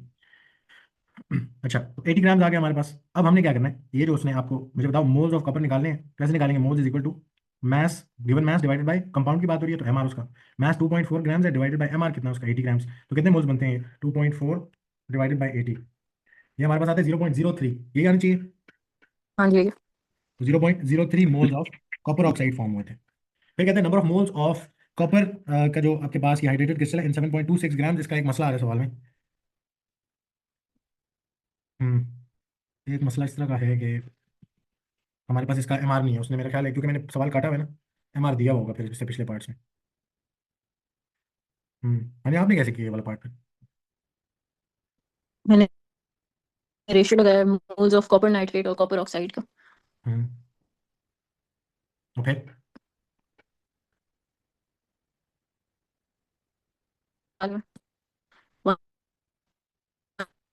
आवाज़ कट रही है आपकी, 0. मेरी आवाज़ ठीक आ रही है। हाँ जी, आपकी सही आ रही है। अच्छा, आपकी आवाज़ कट रही है, तो आप यार इधर आपने किया अटेम्प्ट शहीद। No sé. हाँ जी, तो हाँ, हाँ सर, राइट। नहीं हुआ। जी जी, नहीं हुआ। तो number of moles of copper nitrate in 7.26 grams, और आगे उसने basically mass of 1 mole of copper nitrate भी पूछा हुआ है। हम्म एक तो आने वाला तरीका है कि सर आप वो क्यों नहीं लगा रहे, क्या, रेशियो क्यों नहीं लगा रहे आप रेशो किस तरह लगा, मोल्स ऑफ कॉपर नाइट्रेट और कॉपर ऑक्साइड की। तो वो आप कहाँ से स्टैंडर्ड कहाँ से लाई उसका, उसमें इक्वेशन से लिखा लाई। हुआ है ना ऊपर क्वेश्चन में कि 1 मोल ऑफ कॉपर नाइट्रेट क्या करता है हाँ, 1 mole good of good, copper oxide very से। Nice very nice very sir nice. मैंने आपको बताया भी, आप सुन ही नहीं रहे। यार तुम छोड़ दो, तुमसे मैं डिसअपॉइंट हो गया, मैंने कहा था शायद तुम ये जवाब सर दे। मैंने आपको बताया भी, आप सुन ही नहीं रहे। नहीं मैंने सुना ना, तुम्हारी आवाज़ नहीं आई मुझे। अच्छा हाँ उसके ठीक लिए है, ध्यान देना पड़ेगा आपकी सही है बातों सही है सही है सही है, मैं ध्यान दे पर। रहा हाँ, हूँ, तुम्हें मैंने पूछा, कोई तुमने बात कहा सवाल सा ऐसे ऐसे करने वाले से। अच्छा, तो क्योंकि हमारे पास मोलर रेशियो है दोनों के बीच में, CuNO3 डॉट XH2O जो है वो हमेशा आपको कॉपर ऑक्साइड का 1:1 के हिसाब से देता है कि अगर इसका 1 मोल होगा उसका भी 1 मोल होगा। तो अगर इसके 0.03 मोल्स बन रहे हैं, 0.03 कॉपर ऑक्साइड के, तो फिर क्रिस्टल के कितने बनेंगे, उतने ही बनेंगे। 1:1 यानी इसका मतलब जितना आपका कॉपर ऑक्साइड बना है उतना आपके पास हाइड्रेटेड क्रिस्टल इस्तेमाल हुए। तो इसके भी मोल्स इन 7.26 ग्राम्स कितने हैं, 0.03 मोल्स है। ठीक है, हम्म, तो मोल्स दोनों के आगे हमारे सही। पास। अच्छा, आगे आपसे कहते हैं मास of 1 mole of copper nitrate का जो आपके पास हाइड्रेटेड क्रिस्टल है, इसका मास ऑफ 1 मोल आप निकाल के दें। अब मुझे बताओ, एक कंपाउंड का 1 मोल का मास को हम क्या बोलते हैं, उसका MR। MR बोलते हैं। तो MR निकलवा रहे हैं, मोल्स हमारे पास है, मास भी हमारे पास है, तो निकाल सकते हैं। तो moles is equal to mass upon MR, MR को सब्जेक्ट बनाओ तो हमारे पास मास भी है और करस्पॉन्डिंग मोल्स भी हैं उसके कितने।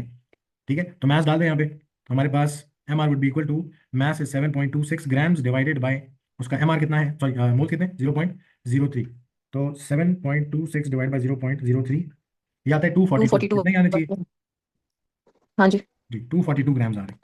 यानी इसका 1 मोल का मास वाटर मिला के, पूरा कंपाउंड मिला के, हर चीज मिला के, सब चीजों का मास मिला के 242 ग्राम्स है। ठीक है, आगे आपसे कहता है the mass of 1 mole of copper nitrate, जो एनहाइड्रस है जिसमें कोई भी वाटर नहीं है, उसका मास कितना है 188, और जब वाटर मिल जाता है तो फिर टोटल मास कितना बनता है 242। तो आप यहाँ से क्या फाइंड कर सकते हैं कि वाटर का मास कितना होगा।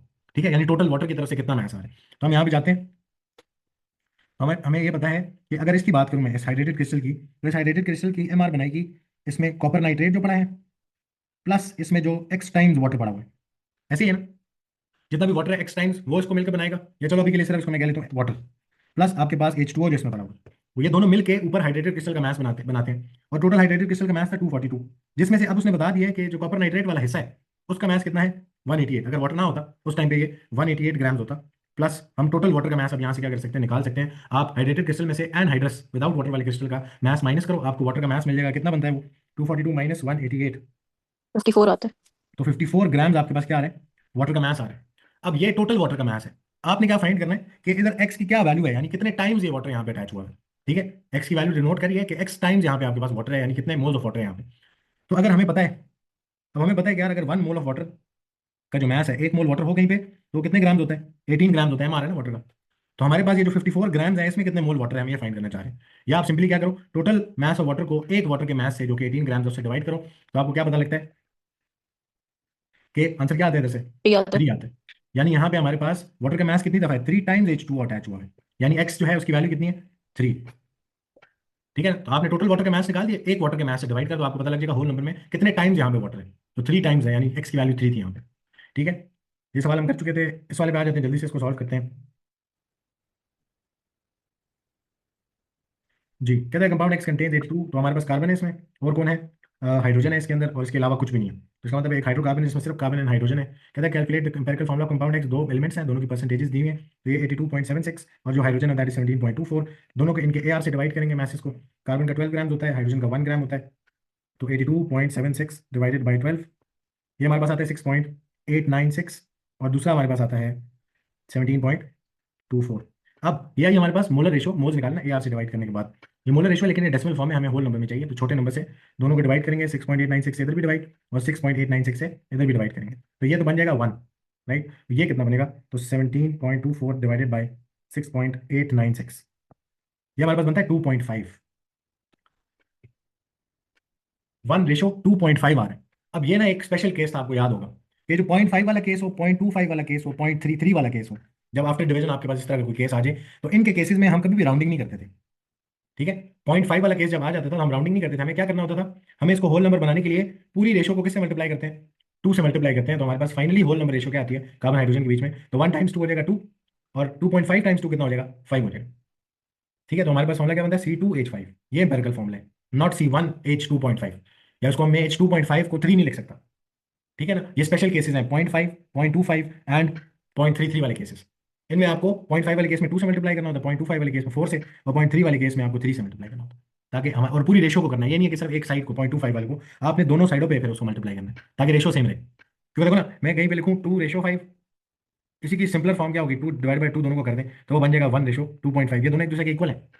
ठीक है ना, तो जब 0.5 वाला केस हो, फिर आपने क्या करना होता है, फिर आपने ख्याल करना है, फिर आपने राउंडिंग नहीं कर देनी, 2.5 को 3 नहीं मानना या 2 नहीं मानना, फिर आपने मल्टीप्लिकेशन करनी है। Compound x has relative molecular mass of 58, reduce the molecular formula of compound x. फिर हमने एम्पिरिकल फॉर्मूला निकाल लिए। एम्पिरिकल फॉर्मूला का आप वो निकालो, क्या नाम है, क्या बोलते हैं उसको, एम्पिरिकल मास निकालो। 2 कार्बन है, 5 हाइड्रोजन है, तो 2 कार्बन तो हो जाएंगे 24, 24 प्लस 5 29 ग्राम्स। ठीक है, 29 ग्राम्स मेरे पास क्या आ गया इसका एम्पिरिकल फॉर्मूला का मास। अब मैंने मॉलिक्यूलर फॉर्मूला का मास तो उसने दिया हुआ है, MR दिया हुआ है मुझे, मॉलिक्यूलर फॉर्मूला निकलवा रहे हैं। 50, मॉलिक्यूलर फॉर्मूला, जी, so 58 divided by the 29. Yes, but जरा एक बार ना ऐसे रिवीजन के लिए बार बार ये चीज लिखा 29. करो कि मॉलिक्यूलर फॉर्मूला निकालने के लिए क्या करना है, एन को मल्टीप्लाई करना है एम्पिरिकल फॉर्मूला से, राइट। और एन की वैल्यू निकालने के लिए इधर से सब्जेक्ट बनाओ तो इधर जाकर डिवाइड हो जाएगा। बट मॉलिक्यूलर फॉर्मूला और एम्पिरिकल फॉर्मूला नहीं डिवाइड होते आपस में, क्या चीज डिवाइड होती है, इनके मैसेज को डिवाइड करते होते हैं। तो वो बनेगा मॉलिक्यूलर फॉर्मूला का मैसेज 58, और जो दूसरा है वो 29। तो ये बिल्कुल ठीक कह रहे हो, कितना बनता है ये? 2. 2 आता है। 2 आ गया। अब 2 2 आता जब आ गया तो एन की जगह पे आपने 2 पुट इन करना है। तो मॉलिक्यूलर फॉर्मूला आप निकालेंगे, 2 की डिजिटल वैल्यू मिल गई, 2 टाइम्स C4H10. C2H5 करेंगे तो क्या बनेगा? C4H10 बन जाएगा, ये मॉलिक्यूलर फॉर्मूला आ गया। ठीक है, नेक्स्ट हमारे पास हाँ, ये वाला सवाल तो मैंने आपको समझाया था किस तरह करना, और हमने इसको वो भी देख लिया था कि कौन से 2 ऐसे केसेस हैं। इस वाले पे आते हैं। इसमें कहते हैं 4.8 grams of calcium is added to 3.6 grams of water, the following reaction occurs, calcium plus, ठीक है, बैलेंस केमिकल इक्वेशन दी हुई है, और उसने बताया हुआ है कि इतनी अमाउंट्स मैंने ऐड की आपस में कैल्शियम की और वाटर की। ठीक है, ये गिवन अमाउंट्स है, ये इस तरह नहीं है कि इतना रिएक्शन हो जाएगा, वो डिपेंड करता है लिमिटिंग रिएक्टेंट पे कि रिएक्शन इन दोनों में किस हद तक होगा। कहते हैं number of moles of calcium जो आपने डाले वो निकालो। तो कैल्शियम तो एक एलिमेंट है, तो कैल्शियम का मास उसने दिया है, मोल्स में कन्वर्ट करना है, तो moles is equal to mass, और क्योंकि एलिमेंट की बात हो रही है तो AR से डिवाइड करेंगे। तो मोल्स ऑफ कैल्शियम हमारे पास आते हैं 4.8 ग्राम्स डिवाइडेड बाय कैल्शियम का AR कितना होता है? 40 ग्राम्स। तो 4.8 डिवाइडेड बाय 40, तो ये कितना बनता है? 0.12 moles. 0.12 moles of calcium add किए हैं, और वाटर के कितने मोल्स ऐड किए हैं? तो वाटर का मास दिया हुआ है, वाटर कंपाउंड है, तो mole equals to mass upon MR करेंगे। मोल्स आ जाएंगे हमारे पास 3.6 ग्राम्स ऑफ वाटर है, divided by MR of water कितना होता है? 18 ग्राम्स।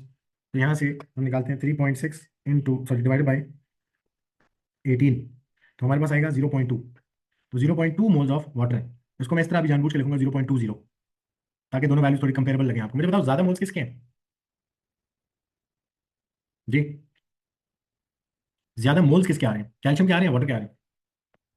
वाटर वाटर हाँ, वो वाटर के ज्यादा मोल्स आ रहे हैं। बट यहाँ से भी डिसाइड नहीं होगा कि इनमें से कौन सा एक्सेस है और कौन सा लिमिटिंग है। हम किस तरह डिसाइड करते हैं कि किसी एक प्रोडक्ट को देख लो कि कौन ज्यादा प्रोडक्ट बना के देगा। अब मुझे बताओ कैल्शियम और हाइड्रोजन के बीच में इक्वेशन क्या बताती है, कैसी रेशो चल रही है मोल्स की? 1:1 चल रही है ना? मोल्स की ratio between calcium and hydrogen according to the balanced equation 1:1 है। तो जी इसका मतलब है कि अगर 1 मोल ऑफ कैल्शियम यूज किया जी तो 1 मोल ऑफ H2 मिलेगा। तो कैल्शियम हमने कितना यूज किया? 0.12। तो इसकी तरफ से हाइड्रोजन कितना मिलता है?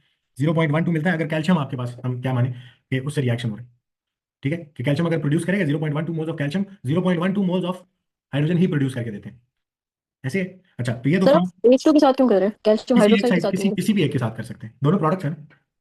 सही, आप कैल्शियम ठीक हाइड्रोक्साइड है। के साथ कर लो, वाटर एक्सेस में वो चेक करना पड़ेगा अभी।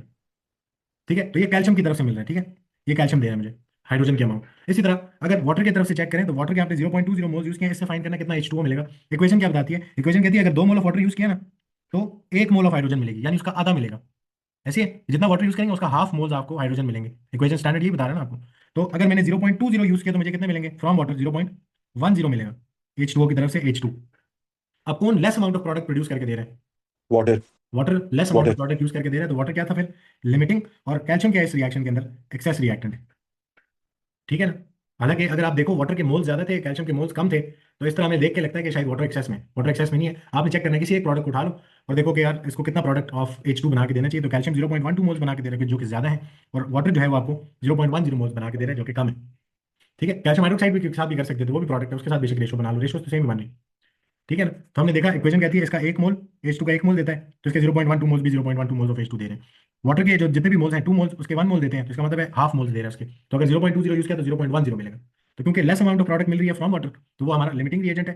और जो हमारे पास एक्सेस में फिर वो कैल्शियम है। ठीक है, हम उसको बताएंगे कैल्शियम इज इन एक्सेस। ठीक है, calcium is the excess reagent because it forms greater amount of product.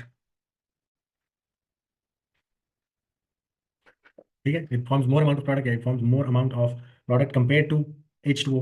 ठीक है, तो इस तरह हम इसको क्या कर सकते हैं, एक्सप्लेन करके बता सकते हैं। आगे हमारे पास ये वाला सवाल हम कर चुके थे, इस वाले पे आते हैं। हाँ, इधर इस पार्ट तक ले आते हैं इसमें। आगे आपसे कहते हैं the following method is used to make crystals of hydrated nickel sulphate. अब आपको पता होना चाहिए कि निकल सल्फेट होगा उसमें वाटर भी मौजूद होगा। हाइड्रेटेड का मतलब ये कि it has water of crystallisation, यानी H2O इसके साथ जुड़ा हुआ होगा। In excess of nickel carbonate. Nickel carbonate का फॉर्मूला क्या होता है? NiCO3, निकल 2 plus and carbonate CO3 2 minus. तो आप उसमें क्या करेंगे? NiCO3 बनाएंगे। कहता है 12 grams was added to 40 cm cube of sulphuric acid 2 mole per dm cube.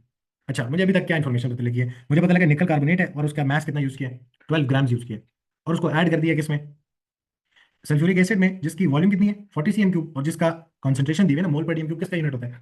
इतना ही होता है, उसका कॉन्सेंट्रेशन का यूनिट। तो ये सल्फ्यूरिक एसिड के बारे में उसने आपको क्या बता दिया है? उसका वॉल्यूम और उसकी कॉन्सेंट्रेशन। तो मोल निकाल सकते हैं, इसके निकाल सकते हैं। कहते हैं द अनरिएक्टेड निकल कार्बोनेट, इसका मतलब है निकल कार्बोनेट एक्सेस में थी, सल्फ्यूरिक एसिड लिमिटिंग था, इसी वजह से अनरिएक्टेड निकल कार्बोनेट भी बच गया at the end of reaction. ठीक है, तो nickel carbonate was filtered off and then the filtrate evaporated to obtain the crystals.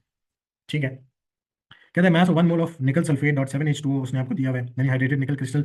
Mass of 1 mole of nickel carbonate 119 grams. कहते हैं, अब देखते हैं सवाल में क्या पूछा उसने। कहते हैं calculate the mass of unreacted निकल कार्बोनेट। या पहले समझ लो, मैं इधर सवाल छोटा सा इधर डायग्राम बना के दिखाता हूँ। आपके पास H2SO4 था जिसका वॉल्यूम एंड कॉन्सेंट्रेशन बताई गई। इस H2SO4 में आपने 12 ग्राम्स ऑफ निकल कार्बोनेट डाली। ये अंदर जाकर रिएक्शन करेंगे, आपको बताइए, देखो रिएक्शन लिखा हुआ है, निकल सल्फेट बनेगा, कार्बन डाइऑक्साइड और वाटर बनेगी। ठीक है, तो हमारे पास इधर ऐसे ही अंदर जाते ही इसका रिएक्शन शुरू होगा और ये कार्बन डाइऑक्साइड इवॉल्व होगी, इसके अलावा वाटर अंदर बनेगा और निकल सल्फेट क्रिस्टल्स अंदर बन जाएंगे। ठीक है, और क्योंकि उसने बताया कि अनरिएक्टेड निकल कार्बोनेट भी रह गया बीच में, तो अनरिएक्टेड निकल कार्बोनेट भी हमारे पास अंदर पड़ा होगा। ठीक है, अब निकल का जो सल्फेट है वो सॉल्युबल होता है, तो वो डिसॉल्व फॉर्म में होगा अंदर, जबकि निकल कार्बोनेट जो है वो इनसॉल्युबल है। उसने जितना रिएक्शन करना था कर चुका है। अब निकल कार्बोनेट के अंदर इधर आपके पास अनरिएक्टेड निकल कार्बोनेट एज सॉलिड अंदर पड़ा होगा। उसको हमने क्या किया? हमने एक फिल्टर से गुजारा। ठीक है, तो हमने उसको फिल्टर किया, निकल कार्बोनेट एज रेजिड्यू आपने फिल्टर पेपर पे कलेक्ट कर लिया, और नीचे आपके पास निकल सल्फेट का सोल्यूशन चला गया। ठीक है, ये एक्वस है, जो सॉलिड निकल कार्बोनेट की अनरिएक्टेड वो कलेक्ट कर ली, एक्वस सोल्यूशन कलेक्ट हुआ। उसके बाद आपने क्या किया? आपने उसको फिल्ट्रेट को इवेपोरेट कराया और क्रिस्टल्स ऑब्टेन किए, क्रिस्टलाइजेशन वाला आपने जब एक्सपेरिमेंटल में पढ़ोगे। तो अब आपने क्या किया? एक आयनिक कंपाउंड है डिसॉल्व फॉर्म में। ठीक है, इसको आपने क्या किया? इवेपोरेटिंग डिश में रखा, नीचे बंसन बर्नर लगाया और सारा पानी इसमें से उड़ा दिया। जब सारा वाटर उड़ जाएगा ना तो ये एक्वस के बजाय सॉलिड निकल सल्फेट यहाँ पे बच जाएगी ऊपर। तो हमने सल्फेट के क्रिस्टल्स कलेक्ट कर लिए निकल सल्फेट के। अब वही आपसे पूछ रहा है कि क्या हो, कहते हैं calculate the mass of unreacted निकल कार्बोनेट। ठीक है, कहते हैं number of moles of H2SO4 in 40 cm³ of 2 mole पर dm³ एसिड। तो उसने आपको मोल्स दे दिए H2SO4 के, मोल ऑफ H2SO4 उसने आपको बता दिया कि कितना H2SO4 हमने रिएक्ट कराया है। एक बार कंफर्म भी कर लो तो 40 cm³ है और कॉन्सेंट्रेशन कितनी है हमारे पास 2 मोल पर dm³। वॉल्यूम को किस में रखना पड़ेगा 0.04 dm³ में, ठीक है, और 2 से मल्टीप्लाई करेंगे तो हमारे पास वॉल्यूम है 0.04 इंटू 2.0, तो ये कितना बनता है 0.08, बिल्कुल ठीक वैल्यू लिखी हुई है। Number of moles of nickel carbonate reacted, moles of nickel carbonate जो रिएक्ट करेंगे वो आपने निकालने। तो वो कहाँ से निकलेगा, अब मुझे बताओ, ये जो ऊपर उसने आपको मैथ दिया है, ये इससे जो मोल्स ऑफ निकल कार्बोनेट आएंगे उनको क्या बोलेंगे, उनको रिएक्टेड निकल कार्बोनेट बोलेंगे या क्या बोलेंगे। हमारे पास 12 ग्राम्स मोल्स निकाल लेते हैं इससे, 12 grams of nickel carbonate divided by निकल कार्बोनेट का मास इज 119, तो 119 ग्राम्स। ये जो मोल्स ऑफ निकल कार्बोनेट आपने इधर से निकाले डिवाइडेड बाय 119, ये कौन से मोल्स ऑफ निकल कार्बोनेट है, जवाब चाहिए मुझे। हाँ जी, तो ये हमारे पास 0.001 मोल। बताना जरा, कोई अंदाजा है ये कौन से वाले मोल्स आ रहे हैं, क्या ये रिएक्टेड मोल्स हैं या नहीं, सिर्फ यस नो बोलो। रिएक्टेड मोल्स रिएक्टेड मोल्स हैं या नहीं है, नहीं है। है नहीं है। अच्छा, तो ये रिएक्टेड मोल्स नहीं है, ये टोटल मोल्स हैं। देखो ना, आपने टोटली 12 ग्राम्स डाला था जिसमें 0.100 मोल्स है, तो उसमें से तो कुछ क्या रह गया, अनरिएक्टेड रह गया, थोड़ी सी अमाउंट रिएक्ट की और थोड़ी सी अमाउंट अनरिएक्टेड रहेगी। तो ये जो मोल्स है ये कौन से है, ये टोटल मोल्स है, दीज आर टोटल मोल्स। नहीं है। है ओ भाई मेरी आवाज आ रही है। जी जी आ जी रही है। सर, मैं हाँ, सही था। मैं क्या कह रहा शायद हूँ, आप ये कहना चाह रहे थे। हाँ मैं ये कह रहा हूँ कि ये टोटल मोल्स हैं, ठीक है, आपने ये टोटल जो निकल कार्बोनेट डाली है ना उससे मैंने मोल्स निकाले 12 ग्राम से। तो ये टोटल है, इसमें से कुछ रिएक्ट करेगा जो कि डिपेंड करता है H2SO4 कितना रिएक्ट करे उसके हिसाब से, और जो बाकी रिमेनिंग है वो अनरिएक्टेड रह जाएगा इसी अमाउंट में से। जी ठीक है, तो हम आ वो जी रही पता सर। करना चाह रहे हैं, ऑफ निकल कार्बोनेट निकाल लिया। अब रिएक्टेड कहाँ से पता लगेंगे, रिएक्टेड पता चलेंगे कि H2SO4 से कितने रिएक्ट किए, हम रेशो निकाल सकते हैं। ठीक है, हमें पता है ना मोल्स ऑफ H2SO4 कितने थे, और क्योंकि लिमिटिंग रिएक्टेंट है ये डिसाइड करेगा कितना निकल कार्बोनेट टोटल में से रिएक्ट कर सकते हैं, बाकी अनरिएक्टेड रह जाएगा। तो अब हम रेशो लगाएंगे दो चीज़ों के बीच में, और वो कौन है, to find reacted moles of nickel carbonate हमें फाइंड करना है, हमें देखना है कि H2SO4 अगर इतना था तो यानी 0.08 मोल्स ऑफ H2SO4 थे तो निकल कार्बोनेट के कितने मोल्स रिएक्ट किए होंगे, वो ये H2SO4 डिसाइड करेगा। वो आप नहीं डिसाइड करेंगे, आप उठा के 100 ग्राम्स डाल दें, रिएक्ट उतना ही करेगा जितना H2SO4 ने अलाउ करना है रिएक्ट करने के लिए। ठीक है ना, जितना वो करा सकता है अपने साथ, उसके बाद खत्म हो जाएगा H2SO4। तो हम अपने पास moles of H2SO4 and moles of nickel carbonate, इसके बीच में क्या लगाएंगे, अब रेशो लगाएंगे। अब इक्वेशन क्या बताती है H2SO4 और निकल कार्बोनेट के बीच में कि H2SO4 का एक मोल निकल कार्बोनेट के एक मोल से रिएक्शन करता है, ऐसे तो 1:1 है। इसका मतलब है कि अगर 0.08 मोल्स ऑफ H2SO4 हुए तो हमारे पास जो निकल कार्बोनेट है वो भी कितना रिएक्ट करेगा 0.08, ये वो मोल्स होंगे टोटल में से ऑफ निकल जो रिएक्ट करें। हाँ जी, ठीक है, तो कितने बन गए हमारे पास 0.08 मोल्स, H2SO4 से रेशो बनाएंगे कितने मोल्स रिएक्ट करने चाहिए। Mass of nickel carbonate reacted, अब मोल्स मिल गया ना निकल कार्बोनेट के रिएक्ट कितने किए हैं, तो मास निकाल सकते हैं इससे कि कितना निकल कार्बोनेट के, फिर ये मास में कितना बनता है। ऐसे ही हम जाके फॉर्मूला लगाएंगे, moles is equal to mass upon MR. Nickel carbonate का मोल्स हमने पुट इन किए 0.08, इसको मास में कन्वर्ट करना है और एमआर से मल्टीप्लाई कर देंगे तो मास निकल आएगा कि 0.08 मास में कितने होते हैं। तो एमआर इज 119, तो यहाँ से इसको मल्टीप्लाई करो, मास कितना आ जाता है हमारे पास, याद है जी 0.08 इंटू 119, हमारे पास बनता है 9.52। तो 9.52 ग्राम्स ने सिर्फ क्या किए, रिएक्शन किए। आगे आपसे बोला मास ऑफ अनरिएक्टेड निकल, अनरिएक्टेड निकल का मास आपसे फाइंड करा रहे हैं। तो अनरिएक्टेड निकल कार्बोनेट का मास कितना होगा, आपको टोटल मास पता है 12 ग्राम्स है, अनरिएक्टेड रिएक्टेड 9.52 ग्राम्स है। तो अगर मैं टोटल में से माइनस करूं reacted part, total minus reacted, तो पीछे क्या रह जाएगा, अनरिएक्टेड पोर्शन रह जाएगा ना कि कितना है। टोटल 12 ग्राम्स आपने यूज किए, उसमें से रिएक्ट हो गया 9.52 ग्राम्स, तो अनरिएक्टेड कितना रह गया, अनरिएक्टेड रह गया 2.48 ग्राम्स। ठीक है, तो 2.48 ग्राम्स ऑफ निकल अनरिएक्टेड रह गया था। क्लियर है इधर तक बात। तो हमने रिएक्टेड मोल्स फाइंड करने के लिए हमने H2SO4 से रेशो लगाई कि अगर इतना H2SO4 पड़ा है तो इक्वेशन क्या कहती है 1:1 है, इसका मतलब उतना ही निकल कार्बोनेट रिएक्शन करेगा, रेशो भी लगा सकते हैं साइड में आके। ये reacted moles of nickel carbonate, इन्हीं मोल्स को मास में कन्वर्ट किया यूजिंग एमआर, और फिर हमने देखा ये reacted mass of nickel carbonate है, टोटल मास आपने 12 ग्राम्स यूज किया था ये वाला, तो 12 माइनस रिएक्टेड मास तो हमें अनरिएक्टेड मास मिलेगा। कहता है experimental yield produced 10.4 grams of hydrated nickel sulphate, calculate percentage yield. Experimental yield ने आपको 10.4 grams of hydrated nickel sulphate दिया है, आपने क्या निकालनी है परसेंटेज यील्ड। पहले तो बताओ परसेंटेज यील्ड का फॉर्मूला क्या था,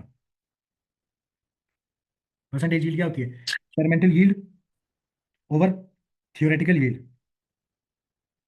मल्टीप्लाइड बाय 100। एक्सपेरिमेंटल यील्ड तो वो खुद से देता है सवाल में, थ्योरेटिकल हमें खुद से क्या करनी पड़ती है, कैलकुलेट करनी पड़ती है कि कितनी आएगी, ठीक है, और वो हम करते हैं थ्रू इक्वेशन। तो आपसे कहता है जी find calculate the maximum number of moles of nickel sulphate के hydrated crystal that could be formed. तो मैक्सिमम कितना फॉर्म हो सकता था, अगेन वो आपका लिमिटिंग रिएक्टेंट डिसाइड करता है कि कितना निकल सल्फेट फॉर्म होगा, ठीक है। अब यहाँ पे देखना जरा,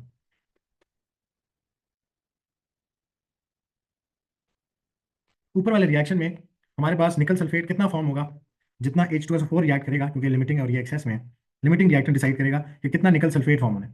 फिर सेकंड रिएक्शन में जो फॉर्म्ड निकल सल्फेट है वो सिर्फ वाटर से रिएक्शन करेगा और क्या बना देगा, निकल सल्फेट हाइड्रेटेड क्रिस्टल बना देगा। तो यहाँ पे जो भी आपके पास प्रीवियस रिएक्शन में फॉर्म होकर निकल सल्फेट आया है, उसने क्या करना है, निकल सल्फेट के हाइड्रेटेड क्रिस्टल बना देने, सिर्फ वाटर जाके जुड़ जाएगा उसके साथ। तो हमारा H2SO4 क्योंकि लिमिटिंग रिएक्टेंट था, वो डिसाइड करेगा निकल सल्फेट कितना प्रोड्यूस हो सकता है, और जो भी निकल सल्फेट प्रोड्यूस हुआ है वो जाके निकल सल्फेट के हाइड्रेटेड क्रिस्टल में कन्वर्ट हो जाएगा वाटर से रिएक्शन करके थ्रू सेकंड रिएक्शन। अब जरा यहाँ पे डिसाइड करते हैं, मुझे बताओ कि H2SO4 के कितने मोल्स हमने यूज किए थे, दिया हुआ ना सवाल में उसने, कितने मोल्स ऑफ H2SO4 यूज किए आपने, 0.08। पहले तो जरा मोलर रेशियो देखो ना कि H2SO4 और निकल सल्फेट इन दोनों के बीच में रेशो क्या चल रहा है, 1:1। तो इसका मतलब है अगर H2SO4 के आपने एक्सपेरिमेंट में 0.08 मोल्स यूज किए थे तो निकल सल्फेट भी कितना बना होगा, 0.08 मोल्स बने होंगे इसके। ऐसे ये फॉर्म है जो थ्योरेटिकली फॉर्म हो सकता है निकल सल्फेट, वो 0.08 मोल्स है। अच्छा, फिर ये जो 0.08 मोल्स ऑफ निकल प्रोड्यूस हुआ था, उसने वाटर से रिएक्शन करके कितना हाइड्रेटेड क्रिस्टल बना के दिया होगा, इधर देखो जरा, एनहाइड्रस और हाइड्रेटेड क्रिस्टल में भी क्या आपके पास रेशो चल रहा है, 1:1। तो हमारे पास जितना निकल सल्फेट के मोल्स हैं उतने ही मोल्स ऑफ आपके पास हाइड्रेटेड क्रिस्टल भी बनेंगे, 0.08 मोल्स, ठीक है। तो आपसे बोले maximum number of nickel sulphate के crystals that could be form और मोल्स बताने हैं, तो दैट विल बी 0.08 मोल्स, ठीक है। बात समझ आ रही है, H2SO4 के जितने मोल्स रिएक्ट करेंगे उतना ही निकल सल्फेट बनेगा, जो निकल सल्फेट बनेगा वो वाटर में जाके हाइड्रेट होने के बाद उतना ही निकल सल्फेट का क्या देगा, हाइड्रेटेड क्रिस्टल देगा। तो 0.08 मोल्स जो है वो हम थ्योरेटिकली मैक्सिमम अमाउंट इसकी प्रोड्यूस करा सकते हैं। तो कहते हैं maximum mass of nickel sulphate that could be form, maximum moles निकाल लिया आपने, अब उसको मैस में कन्वर्ट कर दो, तो हमारे पास moles is equal to mass upon mr। Moles इसके 0.08 प्रोड्यूस होते हैं मैक्सिमम, और mr निकल सल्फेट के हाइड्रेटेड क्रिस्टल का इज 281। तो हमारे पास into 281 is equal to mass जो कि कितना आना चाहिए, तो 0.08 इंटू 281, तो ये आता है जी हमारे पास 22.48। ये थ्योरेटिकली आपको मैस मिलना चाहिए था इस रिएक्शन में, बट आपको कितना मिला एक्सपेरिमेंटली, 10.4 ग्राम्स। तो अब हम क्या कर सकते हैं, परसेंटेज यील्ड निकाल सकते हैं, जो कि कैसे आएगी, experimental yield divide by theoretical yield into 100। तो एक्सपेरिमेंटल यील्ड हमारी थी 10.4 डिवाइडेड बाय जो हमारी थ्योरेटिकल यील्ड है वो है 22.48 इंटू 100। यहाँ से हमें एक्सपेरिमेंटल यील्ड की परसेंटेज मिल जाएगी, तो हम करेंगे जी 10.4 divided by, 2 minute, 10.4 divided by 22.48 into 100, तो ये हमारे पास बनता है जी 46.26%, 46.26%। क्लियर है सवाल,